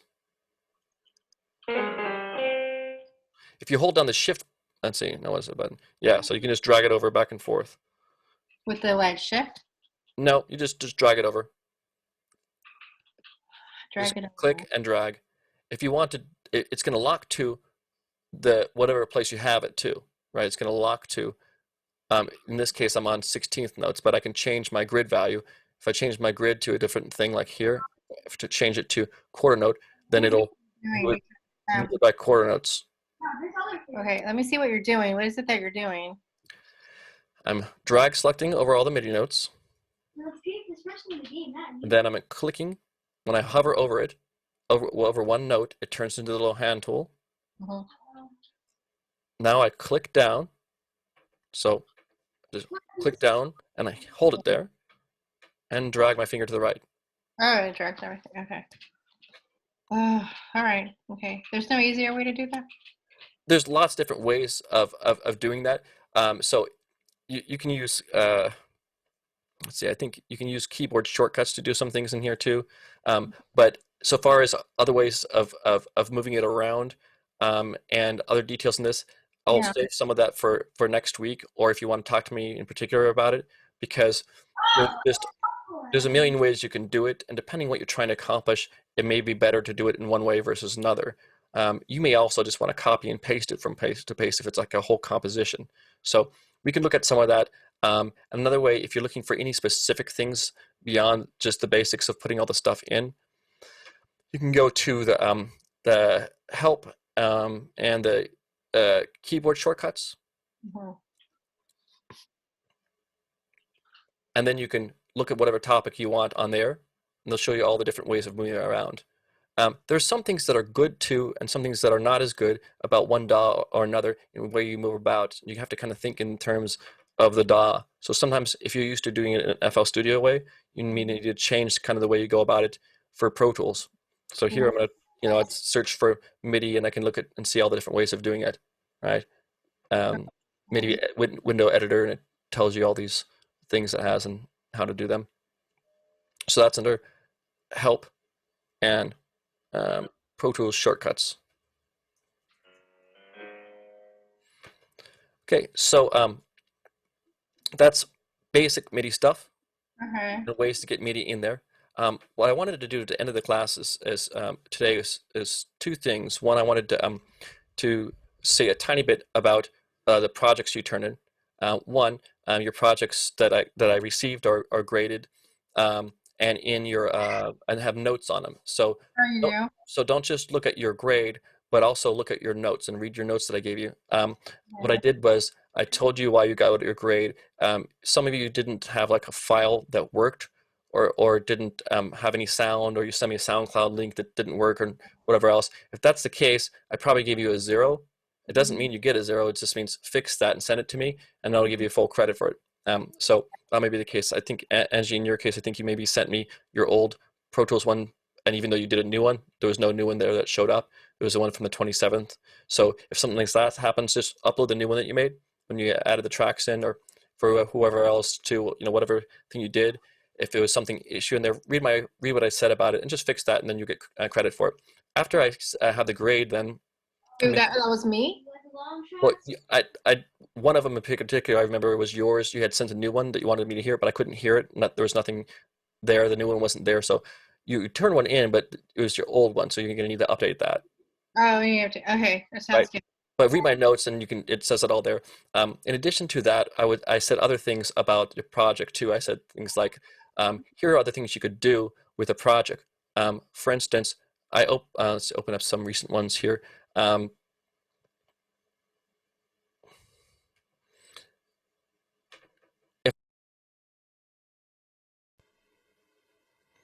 So here is Ashley's project. And she's got all of her 8 tracks, right? Everything's in there. Bunch of audio files, recording everything else like this. And a lot of good stuff. So, full credit and good, but there's other things that can be done to these tracks that some people didn't really play around with. Like, notice how Ashley has different levels of volume that she's put on her tracks. So she's changed like how loud individual tracks are in the mixer view, which you can go to Window and Mix, and then you can change how loud each track is, and so that can make it so that more important things come out better. Also, you see these knobs here. The knobs have been changed around so that some things are on the left of the speaker and the right. And if you spread things out more across our left and right ear, it makes it so the sounds can come out more clearly. There's also effects that you can put on. You can go into inserts and put on things like reverb and other stuff like that, and you can make them sound more interesting. Okay, we'll be talking about that more next week as well. But what I want to do is talk through areas and that you can work on to make things sound better when you have mini tracks together next week. And what that is essentially talking about mixing, right? So the first step many of you should take is you should go to track and say new stereo and put on one called a master fader. Okay, master fader is the person who helps everyone get drunk. Now, if we look at the bottom of this where we created this master fader, okay, master fader is a track that controls the whole thing. If I play this whole piece back, I could actually turn down the volume or turn up the volume for the entire piece using this master fader. I can also do things like this. I can go in, I'm going to put here on dynamics or loudness levels, I'm going to put on this one called maxim. I've put this as a note for some of you. Maxim will maximize the loudness of your entire track. So I can play it and he can't see like normal, but I can also do to this. stop smoking. I guess one day he'll realize. So here I made it quite a bit louder by compressing the whole thing.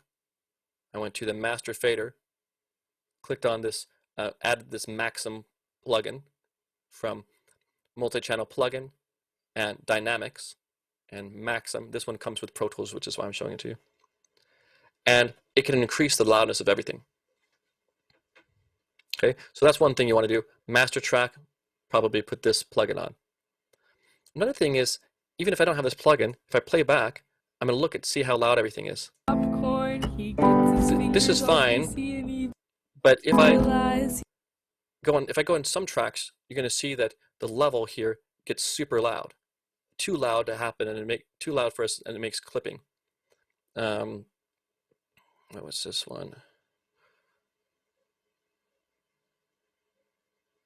Maybe this. I don't remember, but some have titles also. Oh, this is not clipping. So this is Ray's piece. He also added fade-ins and fade-outs and stuff, which are helpful, effective to make it all these smooth sounds. Remember the ambient stuff we had heard before? So the footsteps and stuff, these fade-ins and fade-outs made a big difference in how smoothly he transitioned from piece to piece.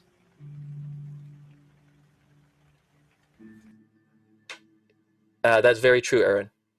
I listened. So Aaron's piece, let's look at this for a second actually too. A lot of really cool pieces. I really enjoyed your pieces, and it was nice to be able to hear them in better quality since they're on my computer here rather than over the internet. So Wolf, don't save.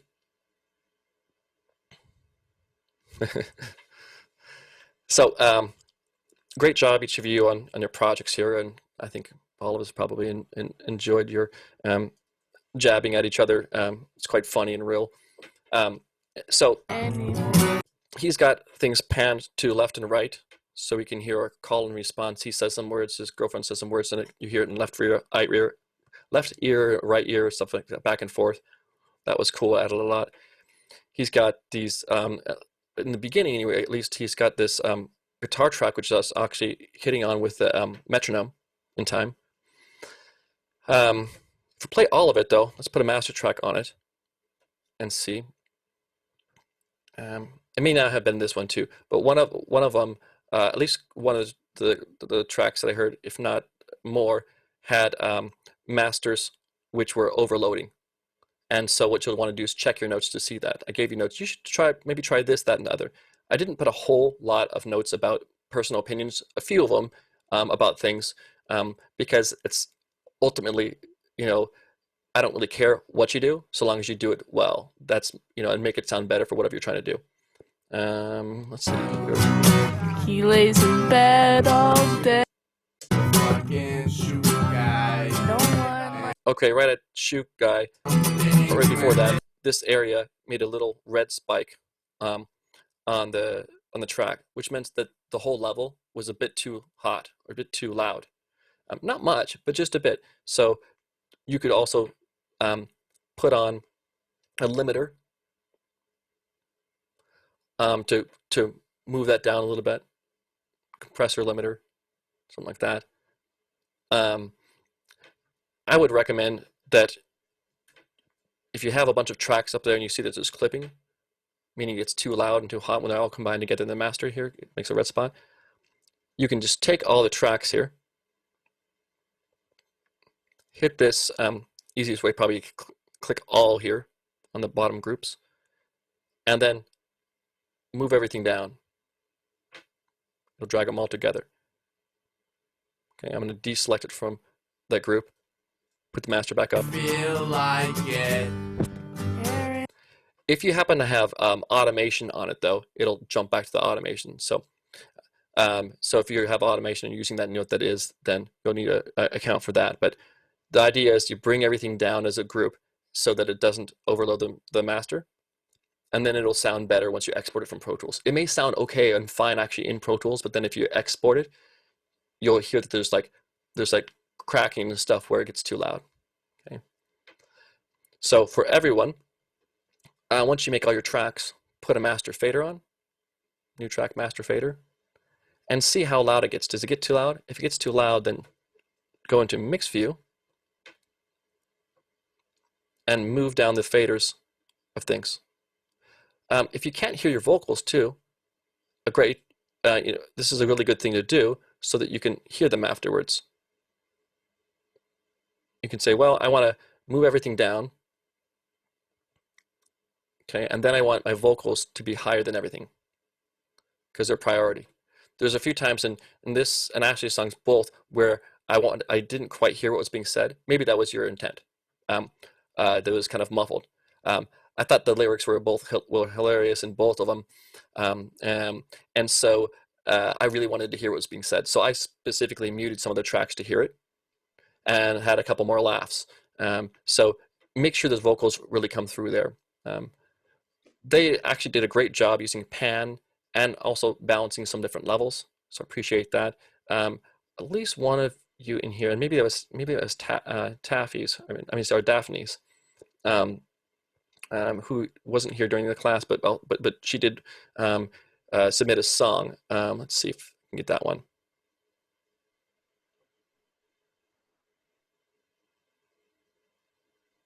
Actually, I'll postpone that for just a second. If people want to hear it, see what's going on there, it's going to be looking at, she has multiple plugins on each track, and we'll talk about a way to do something different there. I'll talk more about this next week again too, but I want to give a chance, if he's interested, to Brandon to share with us the video he's working on, or he was working on. Would you be willing or interested in showing us a tiny bit of what you're doing there? Yeah, no problem. Can you hear me all right? I can.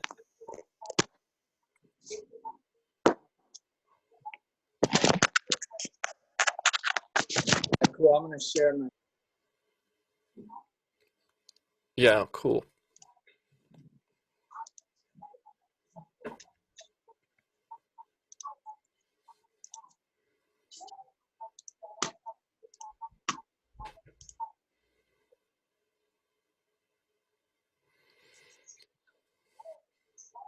Let's see.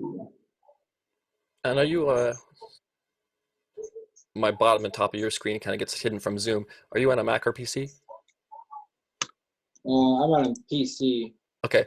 Only reason why I'm asking is because Zoom sometimes it treats the Macs and PCs differently in how it shares audio a bit. So I think everything will automatically send out. Okay. I had it somewhere at the top that I had clicked to share the audio earlier. I don't know if it's still on. Well, we'll see in a second. Go ahead. Maybe press play for just a quick 10. Oh, here we go.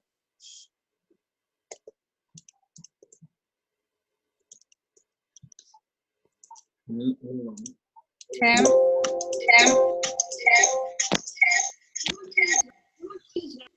Yes. Oh, Tim, what's it called?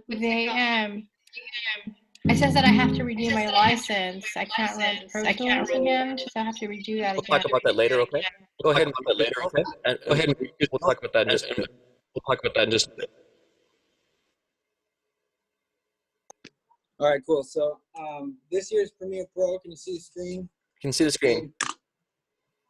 All right, Premiere Pro is very similar to Pro Tools and Music DAWs. You're just editing video instead of sound. So I've got, like over here, I got all my videos. And over here is basically these videos chopped up, kind of like a note to music. Just chop a little piece out and put it down. This is kind of a lot for a project. I usually layer a bunch down in the bottom here. Mhm. And then I will pull clips up, kind of to piece the story together. So this video is just this music video we've been working on. It's not really anything complicated. I make so many videos that we're kind of always just experimenting with new things. Okay. So this is kind of like a dance, just mixed with a vocal, but there's nobody in it except for, well, there's one person in it. And it's kind of like this idea like, can't you see my love? I'm here waiting for you. And so it's like up to you to fill in the blank on who's waiting for what and where it's at. So it's like kind of goes with what's going on right now, you know, not being around anybody. Mm-hmm. So here we go. And just to note, can you try the audio section real quick? Because I'm not sure if it's coming out. Yeah, I've got to pause my other one.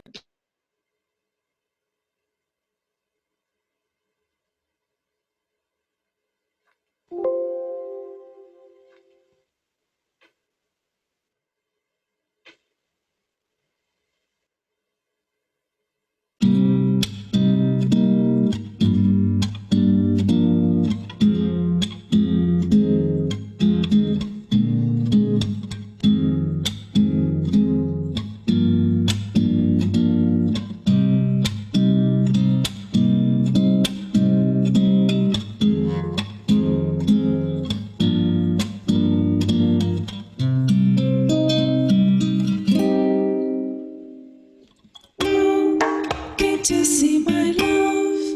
I'm here for you right now. Tomorrow could be gone.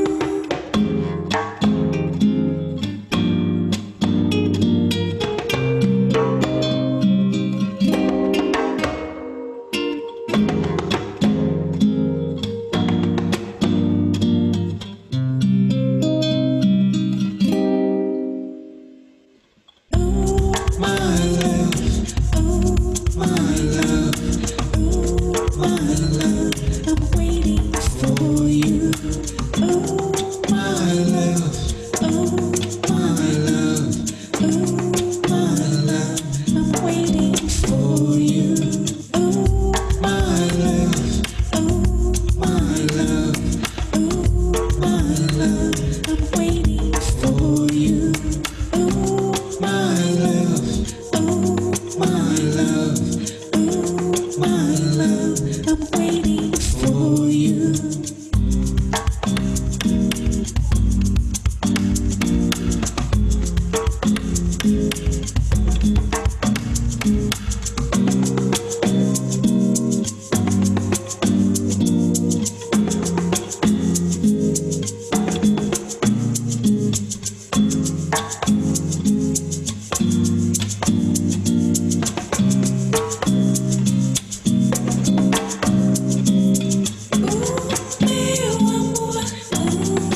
Meu amor, meu amor, esperando por você.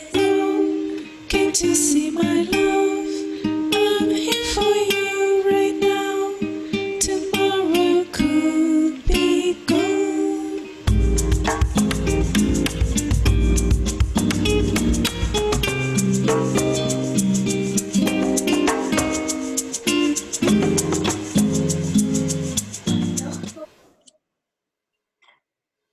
All right.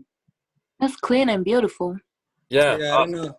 Cool. It was probably pretty laggy, I'm sure, but Yeah, I mean, there's laggy things that are coming because of the, transmitting over Zoom. I think yeah. there's an optimized for video sharing thing. I think that might, but I think we could all see that was get an idea what's happening with it. And it sounded good and it looked awesome, and I really liked all your cuts and the different places that she was dancing in. Yeah. Really, really effective stuff. I knew it would be, but didn't know the exact deals of what it would be. So thank you so much for sharing that, man. Super awesome. Yeah, no problem. I'll share a link to it once we get it uploaded. Maybe Oh, do great. it next week. I really appreciate that. I know we've And all where was that? you were at different What's that? national parks. Is that correct? Where you filmed it? Yeah, we started out in California and then went over to Arizona, and then we were in Colorado, and then down to Texas, New Mexico, and now we're in Louisiana. So that was like 4 or 5 different parks in that Yeah. video right there. So Not like all of it's in forest and desert and all kinds of things. there. Right? Yeah, Now you're if people don't know this and stuff, right? You're a professional video editor. That's what you were correct. doing. Yeah, And you also did a lot of audio stuff, and we're looking to um, uh, just level your audio stuff up in addition to your all your video skills that was your primary focus. yeah, And you also did a yeah. lot of videos that involved music. Correct. Yeah, I started out. It was kind of strange. I actually started making music and videos when I was young, just on and off, back and forth. And then what happened was I made some dance videos. We owned a dance studio down in San Diego, like right downtown, 6th Avenue. And I went to City College like 7, 8 years ago for video editing, and I took a couple classes there while I was running the business. And then I just started making all kinds of dance videos out of that. Awesome. And I dropped out of school, moved up to Michigan, and then I started shooting music videos out there. And basically, what I try to tell people is that I'm more of a musician that does video editing than I am a video editor that does music. So basically, the editing kind of came out of me liking music so much. Interesting. And so I actually edit video to music. Like most people are editing videos, I really feel like I'm more editing the music visually. So it's kind of a different approach. And I've been doing that on and off for the past 5 or 6 years now, but I also did some work with like Red Bull and WeWork and a whole bunch of other companies that kind of jumped up there too. So great. Well, really appreciate you taking the time to show us that. This everything takes a ton of work, and just getting the right footage alone, and knowing how you're going to put things together, and kind of thinking through your intent for everything is a lot of planning involved. For the audio stuff you're doing, that's you playing guitar, correct? Actually, I made that song in Ableton here like a month ago. And then Rebecca, my wife, was singing. But that guitar was actually a loop that I pulled off of something. I think I pulled off a splice or something. Okay. And then did you have her, so far as getting the vocals and stuff to go along, did you have her like listen to music out loud or something while she was dancing and sing along to it? Or how did you synchronize? Basically, the singing itself, we all did just like making any other song. We had the microphone and recorded while we were making the beat, so it kind of fit in.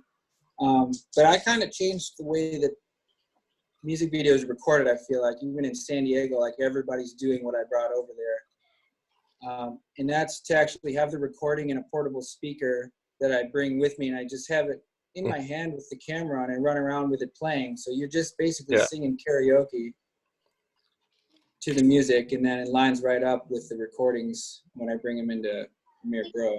Yeah, that makes a ton of sense. Is that how most people do it? Or not?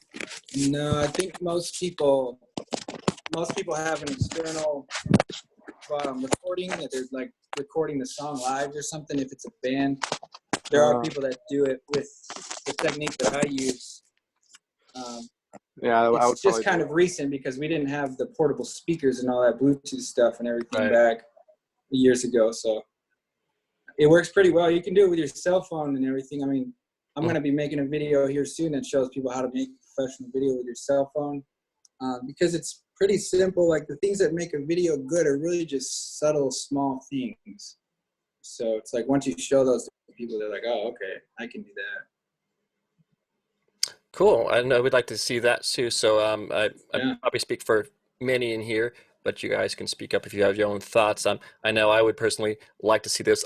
I've done myself nothing at all pro stuff, but very amateur stuff videos and I kind of made it the same way actually because I didn't have anything else. I just played some sounds out of did some karaoke thing, and then before when the stuff didn't matter, I just put an earphone, a little Yeah. earbud in that you can't see, and then sung along with the earbud and like tucked up back like that, and so Yeah. that worked pretty well.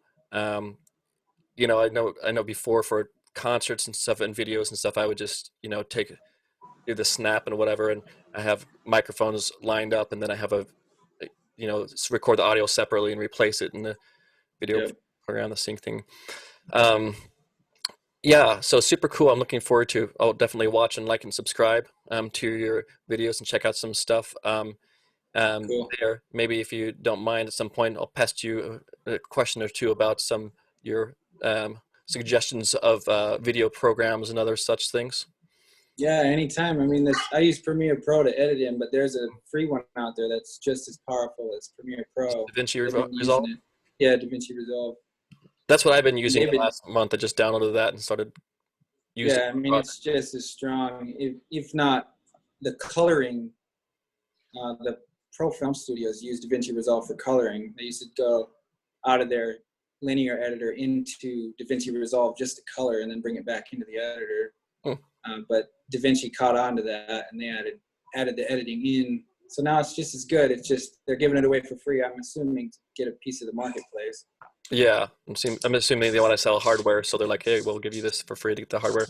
But a student actually told me about it. I was debating on what to use, and I was making a teaser trailer for some like electronic music thing, but it's kind of amateur stuff. It's more experimental stuff and about ideas than it is. But I learned it, and well, I didn't learn. I mean, I learned enough to make it all happen in a Right. So that was pretty cool. Yeah, it's just about cutting some pieces out. I had a friend who's a professional animator. He mostly does illustration now, but he told me a long time ago, he said, just put it out there. Just get it done and put it out there, no matter how bad it is. That was one of the best pieces of advice I got, because I put a bunch of bad videos out there, and next thing you know, I was putting out really good videos, because you have this pressure on you from right. I didn't like what I did on that last one, and you see it every time you see the video, so. Yeah, I'll steal that advice as a way of ending things for the moment. Other than people's, if anyone wants to sit around and talk, ask a few questions, I can try to talk with you a bit, Angie, about some of the things you're going on there, or others. But what I would steal from Brandon and say for you for this class, or anything you want to actually own for yourself, I'm not your biggest teacher in anything. I'm only a guide to what's out there so you can get there faster, and some basic beginnings. That's all my purpose is. There's YouTube, and so you can get whatever you need there. What you can't often get is sometimes really good advice for what to do. What Brandon said is exactly right. If you want to make better audio, if you want to learn skill sets and be better at making stuff in Pro Tools, you just have to make stuff. So like, don't do the projects I have because you have to do them. Like, do them, do more stuff, make a bunch of stuff. And if you're brave enough to post stuff on YouTube, people will rip you a new one and tell you every mistake you've ever made, and point out stuff and whatever else for whatever they're getting for free from you. And so long as you can not say, don't take it personally. I appreciate the flame. Throw whatever you want. If you got shade, throw it at me. That's fine. I'll get more likes that way. You'll learn a lot quickly and have social pressure to change things. Larry, shut the door! Shut the door, Larry! And I wanted, for instance, to learn a bit more about video. So one second here. Can you go ahead and mute yourself for a second, Angie? I wanted to learn more about video. And since I knew my own advice and Brandon's advice and smarter people maybe than us both at these things, go ahead and just mute the. I said if I wanted, I'm gonna find it for myself actually. Okay.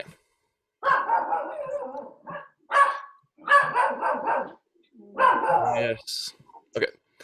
So when I wanted to learn about video, since I don't know a bunch about video at all, I decided what my thing would be is I will take on a video project. So the choir that I'm singing in asked if someone could do it, and I said, sure, I'll do it. And I'm like, I'm going to figure it out. And so now I'm recording, I'm having people send me all their videos of singing along in the choir to various things. I read up about how to do that, watched some YouTube videos, figured it out, downloaded DaVinci Resolve and stuff. And so now they're all sending me videos through Dropbox like this for requests, and I'm taking them, I'm cutting them together, synchronizing their audio, cleaning it up, in doing that type of stuff, right? And then the next thing, a professor from San Diego State that I had said, "Hey Tim, we don't have anyone who can do it. Can you make us a teaser video for the upcoming electronic music academic festival thing?" I'm like, sure. So I say yes, yes, yes, and then they sent me a bunch of super long videos with a lot of boring stuff in it, and I found stuff that was cool as much as I could, cut it together, try to synchronize like where things happening with the audio, just make a kind of a vision for it and a pacing for it. And it's amateur stuff. And even looking at it now, I didn't know what to do with text very much, so the text kind of sucks. But I'm like, nope, no one else can do it right now, and so I'll make the best I can and say it's a learning adventure. And, in 2 weeks' time, I worked a ton beyond my normal stuff, but I learned a lot, right? And all of you can do the same thing. The levels of some of the stuff you guys did in your projects, I know now you can have better questions to ask. I always have the projects and stuff first before I teach anything about mixing and mastering. Everyone wants to know that that's the wrong direction. You have to get a bunch of tracks that you make, and then once you do that, once you edit more, you start having better questions about things that you wanted to do with editing, or better questions about why you want to do this, that, or the other in mixing, because you have experience with the real issue after doing it too. So just do. Nike, right? Just do it. One of the most brilliant things ever. That's really all it is. And take out, responsibility on yourself too. Ultimately, it comes down to you. Brandon is getting this stuff done, and anyone like him is getting all the stuff done at high levels because he's done a lot of work, right? The more work you do, that takes you everywhere. And as someone who's of middle intelligence only and doesn't have a lot of abilities and things, I can tell you, if you work really hard, those areas will definitely improve too, right? So do that with your project, and make something huge if you want. You don't have to have just 5 tracks. You can have a ton of them. So questions about anything else? See you, Chase. Have a good one. Any questions about project stuff or stuff coming up? You can ask them later for us too. Yeah, go ahead, Bill. You were talking about master faders, and one of the things that I was thinking about was, in my piece, I've got like a whole symphony, but certain parts, like violas and violins, they have to function as a section. Yes. You want to organize their sound levels and everything so that they sound good just within 3 or 4. And then once you get that set, and once you get the woodwind set and the brass working, then you measure them all against each other and measure them against the vocals and the solo. So how do you did a master fader, but that was with everything. Can you set a master fader up or a sub-master fader or something just for a section? Yes. And so that's the right way of thinking. Great question. And that's the way I do things myself. I honestly don't work a whole bunch in Pro Tools. I mainly work in other DAWs, but I work in a bunch of different ones, and they all have different ways of going about it, and I can show you some ways of doing it. But essentially, even like our mixer that we had, our mixer had a master fader on it, but it also had what are these things called submixes that you could make. And what you do, the master fader is what's called a mix bus, actually. And a mix bus is where you take several different tracks, you send them all to the same area, and then that turns into like one stream, so that entire section comes through, and you can have one fader move the section up and down. That whole idea is called a mix bus or a submix. And so what you can do then is you can then take, exactly like you said, all the strings, you can individually change the volumes of them, but then you can send all the strings to their own submix and have one fader that moves up and down and controls that submix. And you set that up as a new track? The master fader was a new track. Are these different mixes also individual tracks? They can be. They can be what are called auxiliary tracks, where you send them to there and move them up and down. In fact, why don't we? I'll tell you some basic global things that you could do, and then maybe next session, what we can do, or I can do one with you specifically. We can go and just kind of hands-on. Go ahead and set it up for you, and just go through all the details of it, because there's different ways of doing it, and there's kind of some sort of complicated I/O structure where you send things from place to place. Okay. But yes, that can be that can be done. And I think what would be productive maybe is we can go back to your own project you created and kind of just do it on that. Okay. If you're interested too, and if you don't mind me doing it, we could just maybe put that on like next week's class. I can talk about some mixing stuff in the first place, and then. Well, let me just say, for my assignment, if you find use for it, just do anything you want with it. Okay, you can take it, redo it. If you want to make a demonstration or something out of it. Thanks, appreciate it. So I might do that then, and just kind of use it as I like to take questions and then use them as, hey, people actually care about this, so let's see how to do it, and then let everyone benefit from the question. So I think it's a great question. I think it would be a great way of looking at some more advanced topics in mixing. But essentially, everyone does what you're talking about. They take things that are sections. If you have percussion, everyone's going to have different tracks for each percussive instrument. Each of the instruments will probably have a compressor on it to minimize its standing out too much. And then all those tracks are sent to a bus or a subtrack or subgroup. They're called sometimes different things depending on the DAW, honestly, but you send it out to its own section fader, and you can move the fader up and down to control that. But also on that track, I'll put a compressor globally on the whole thing. So there'll be compressors or plugins on every individual track, but they will also they'll also have effects that are put on the entire group because it makes the whole group stick together better. Sometimes they call that like a glue compressor because it glues the sounds together and makes them have more of a melded together sectional sound that you would have if you played it live like that. Then each of those sections, when I need to move them up and down, like I want to change all the strings, getting in a crescendo to get higher and lower, individually changing every track would be a pain. A conductor would, essentially, we're making it feel like we're conducting the track, and a conductor would say, what about, less loud, and okay, louder now, and bigger, whatever.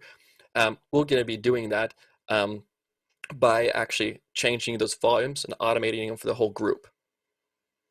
That can all be automated in real time. You can hit record actually, and then you can move the fader up and down with your fingers when it's recording, and it'll record the automation of what you did with your volume. Rather than record like an actual audio track, you can just record your motion of moving the fader up and down and stuff like that too. So you can get a very organic experience of raising the levels of the whole group.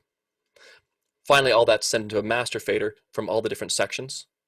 And then you put things that do that as well. The typical things are EQ, compression, and then limiting or maximizing.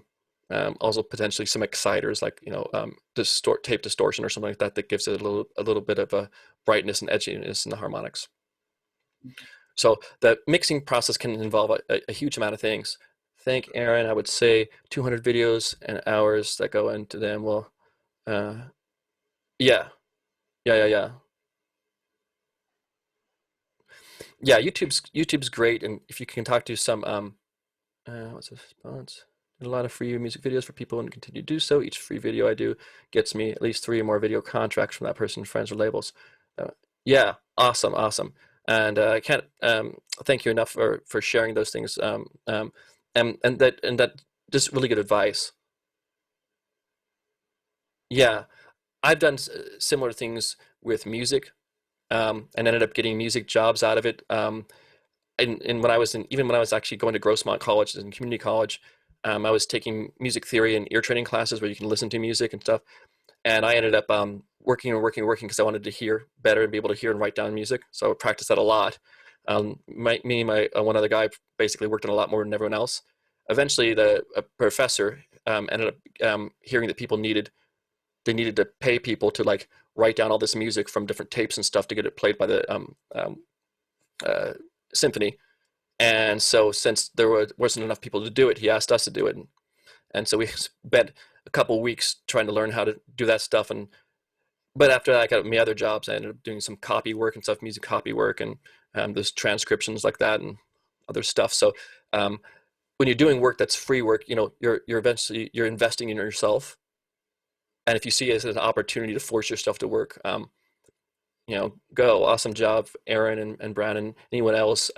If you guys want to talk shop with each other and you do different things too, that might be interesting. Another possible interesting thing would be looking at workflow from video to audio and back. You know, probably Brandon could have some insights about how he prefers to work.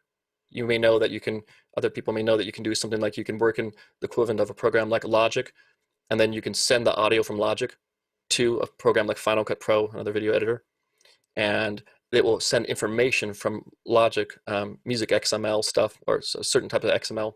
Basically, it's data about where everything is and stuff in the settings. And so you can send your audio just as it appears in your audio production program.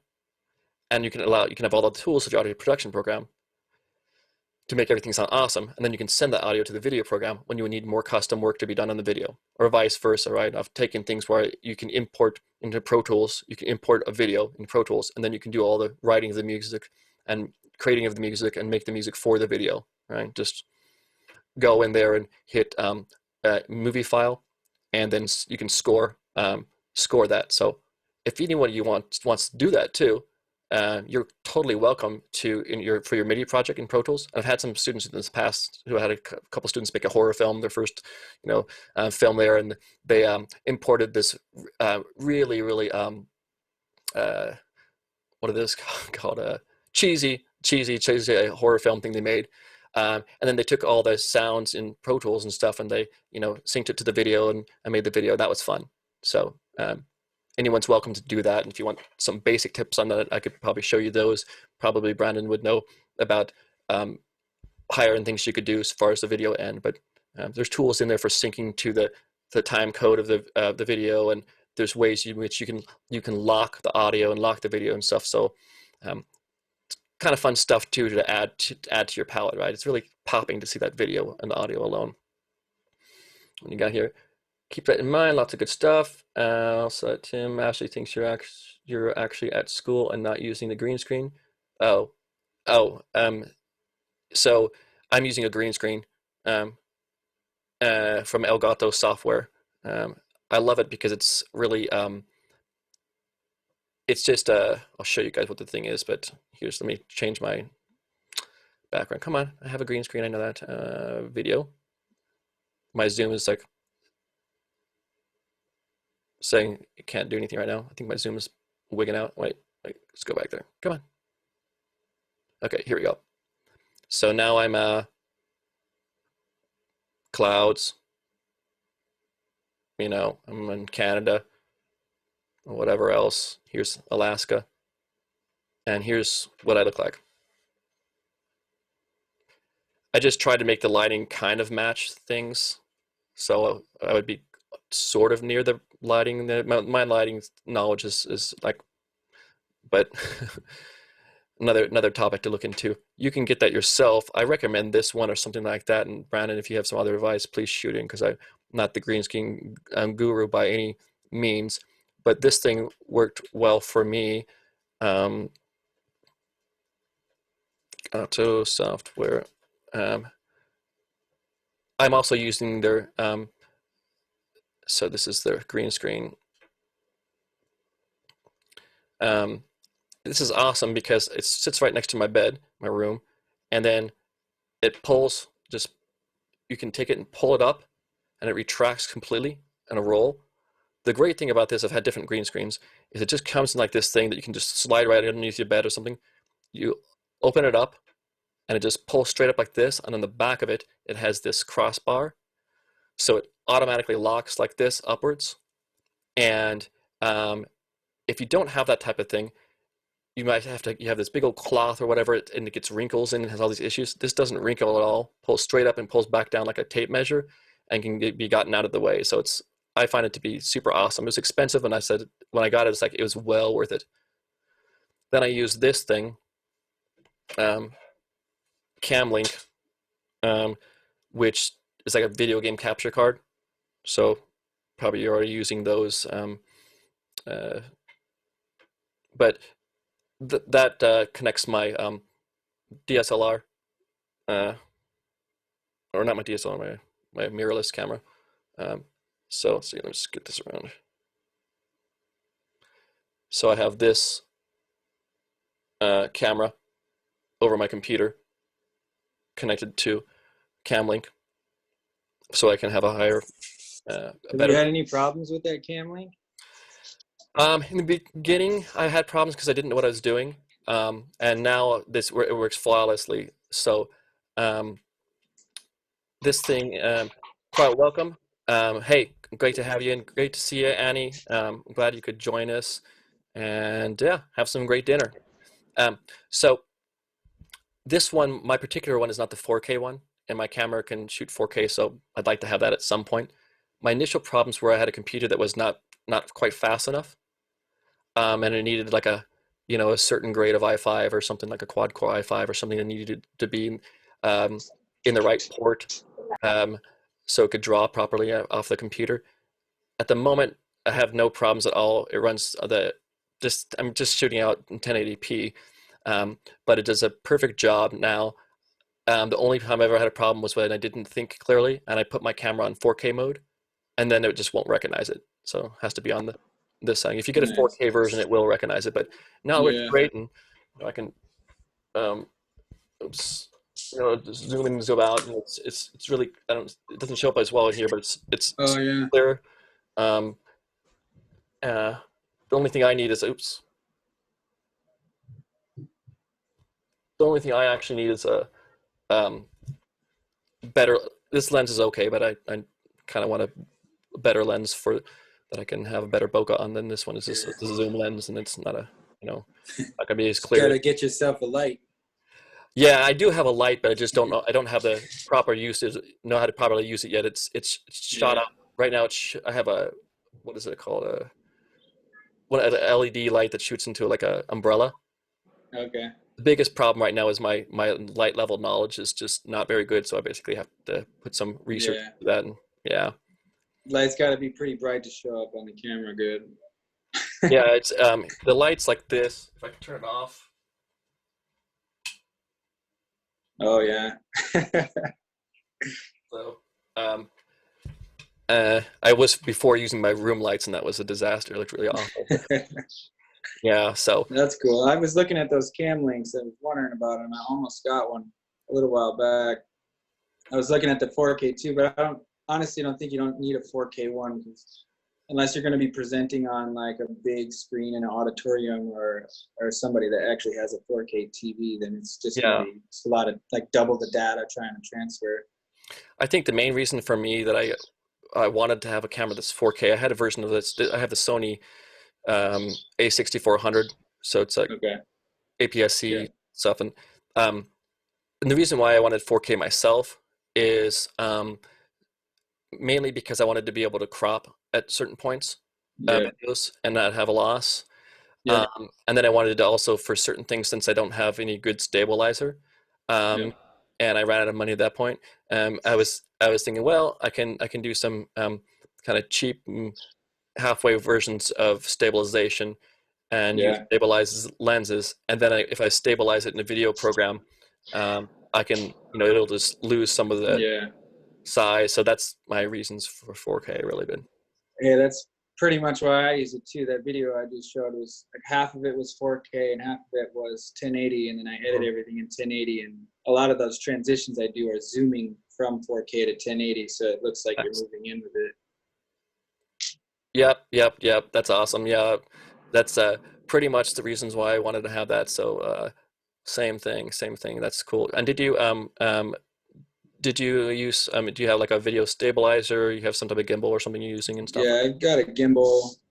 I got the gimbal, one of the Zion cranes. They're only like $300-400. Oh yeah, I almost bought that, like with still with the X, right? Or whatever. Yeah. I'm using a Sony A7 III, Oh, nice.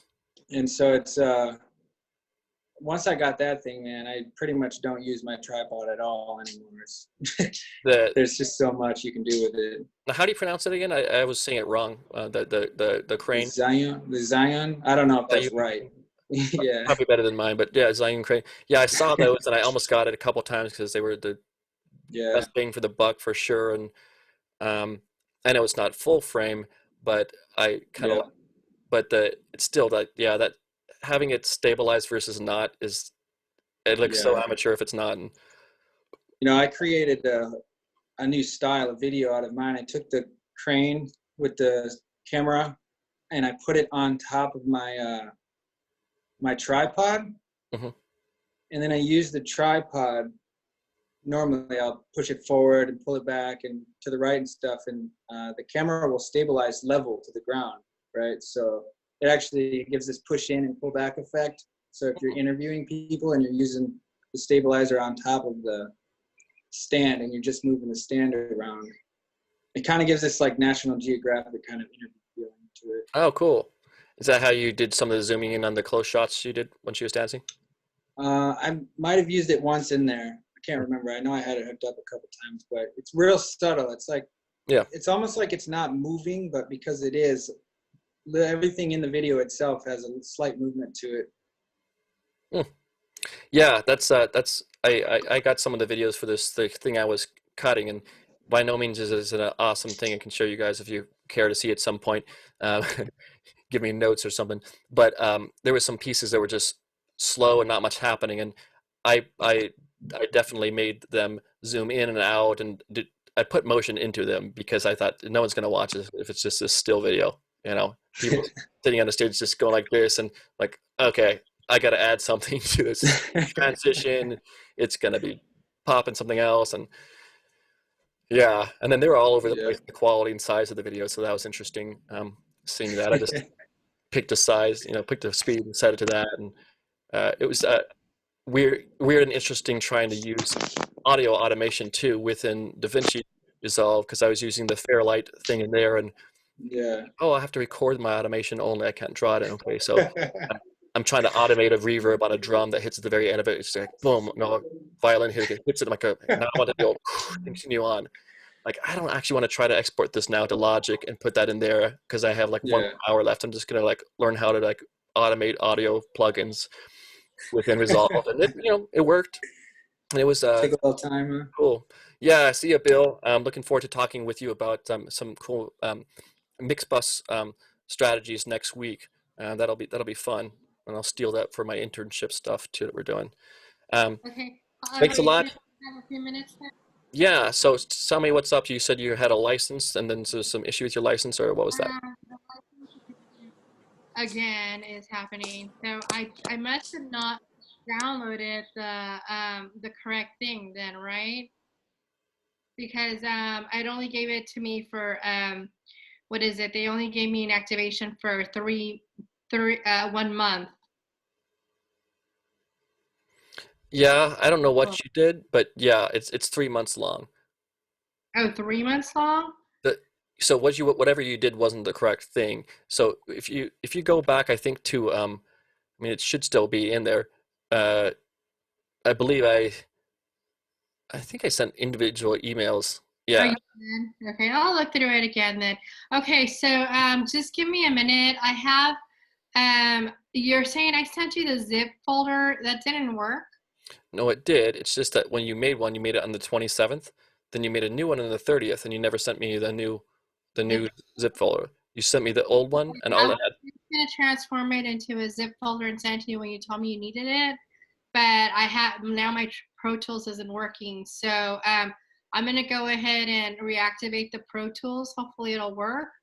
And so for the activation, right? You're going to have to just go to your email.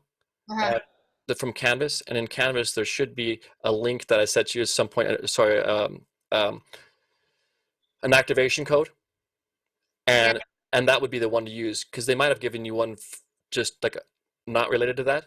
That's like a free month trial or something. I'm guessing that's the case, because normally what they do is give a 1 month trial.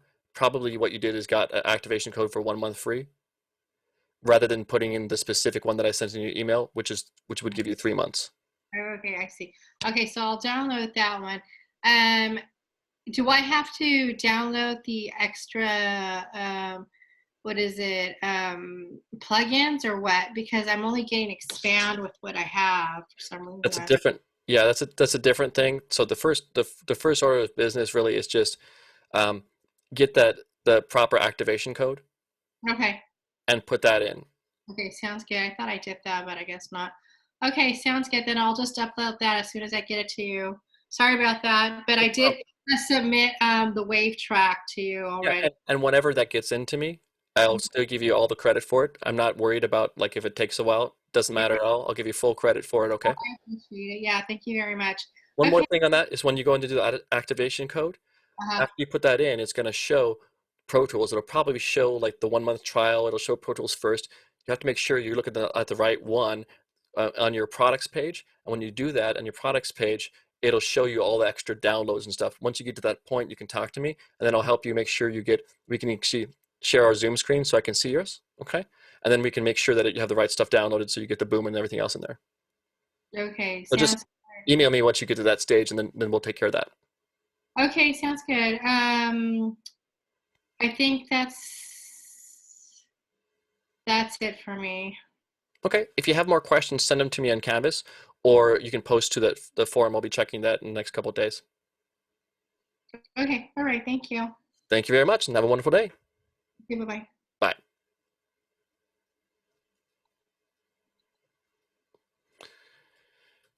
Quits. Will do, thank you.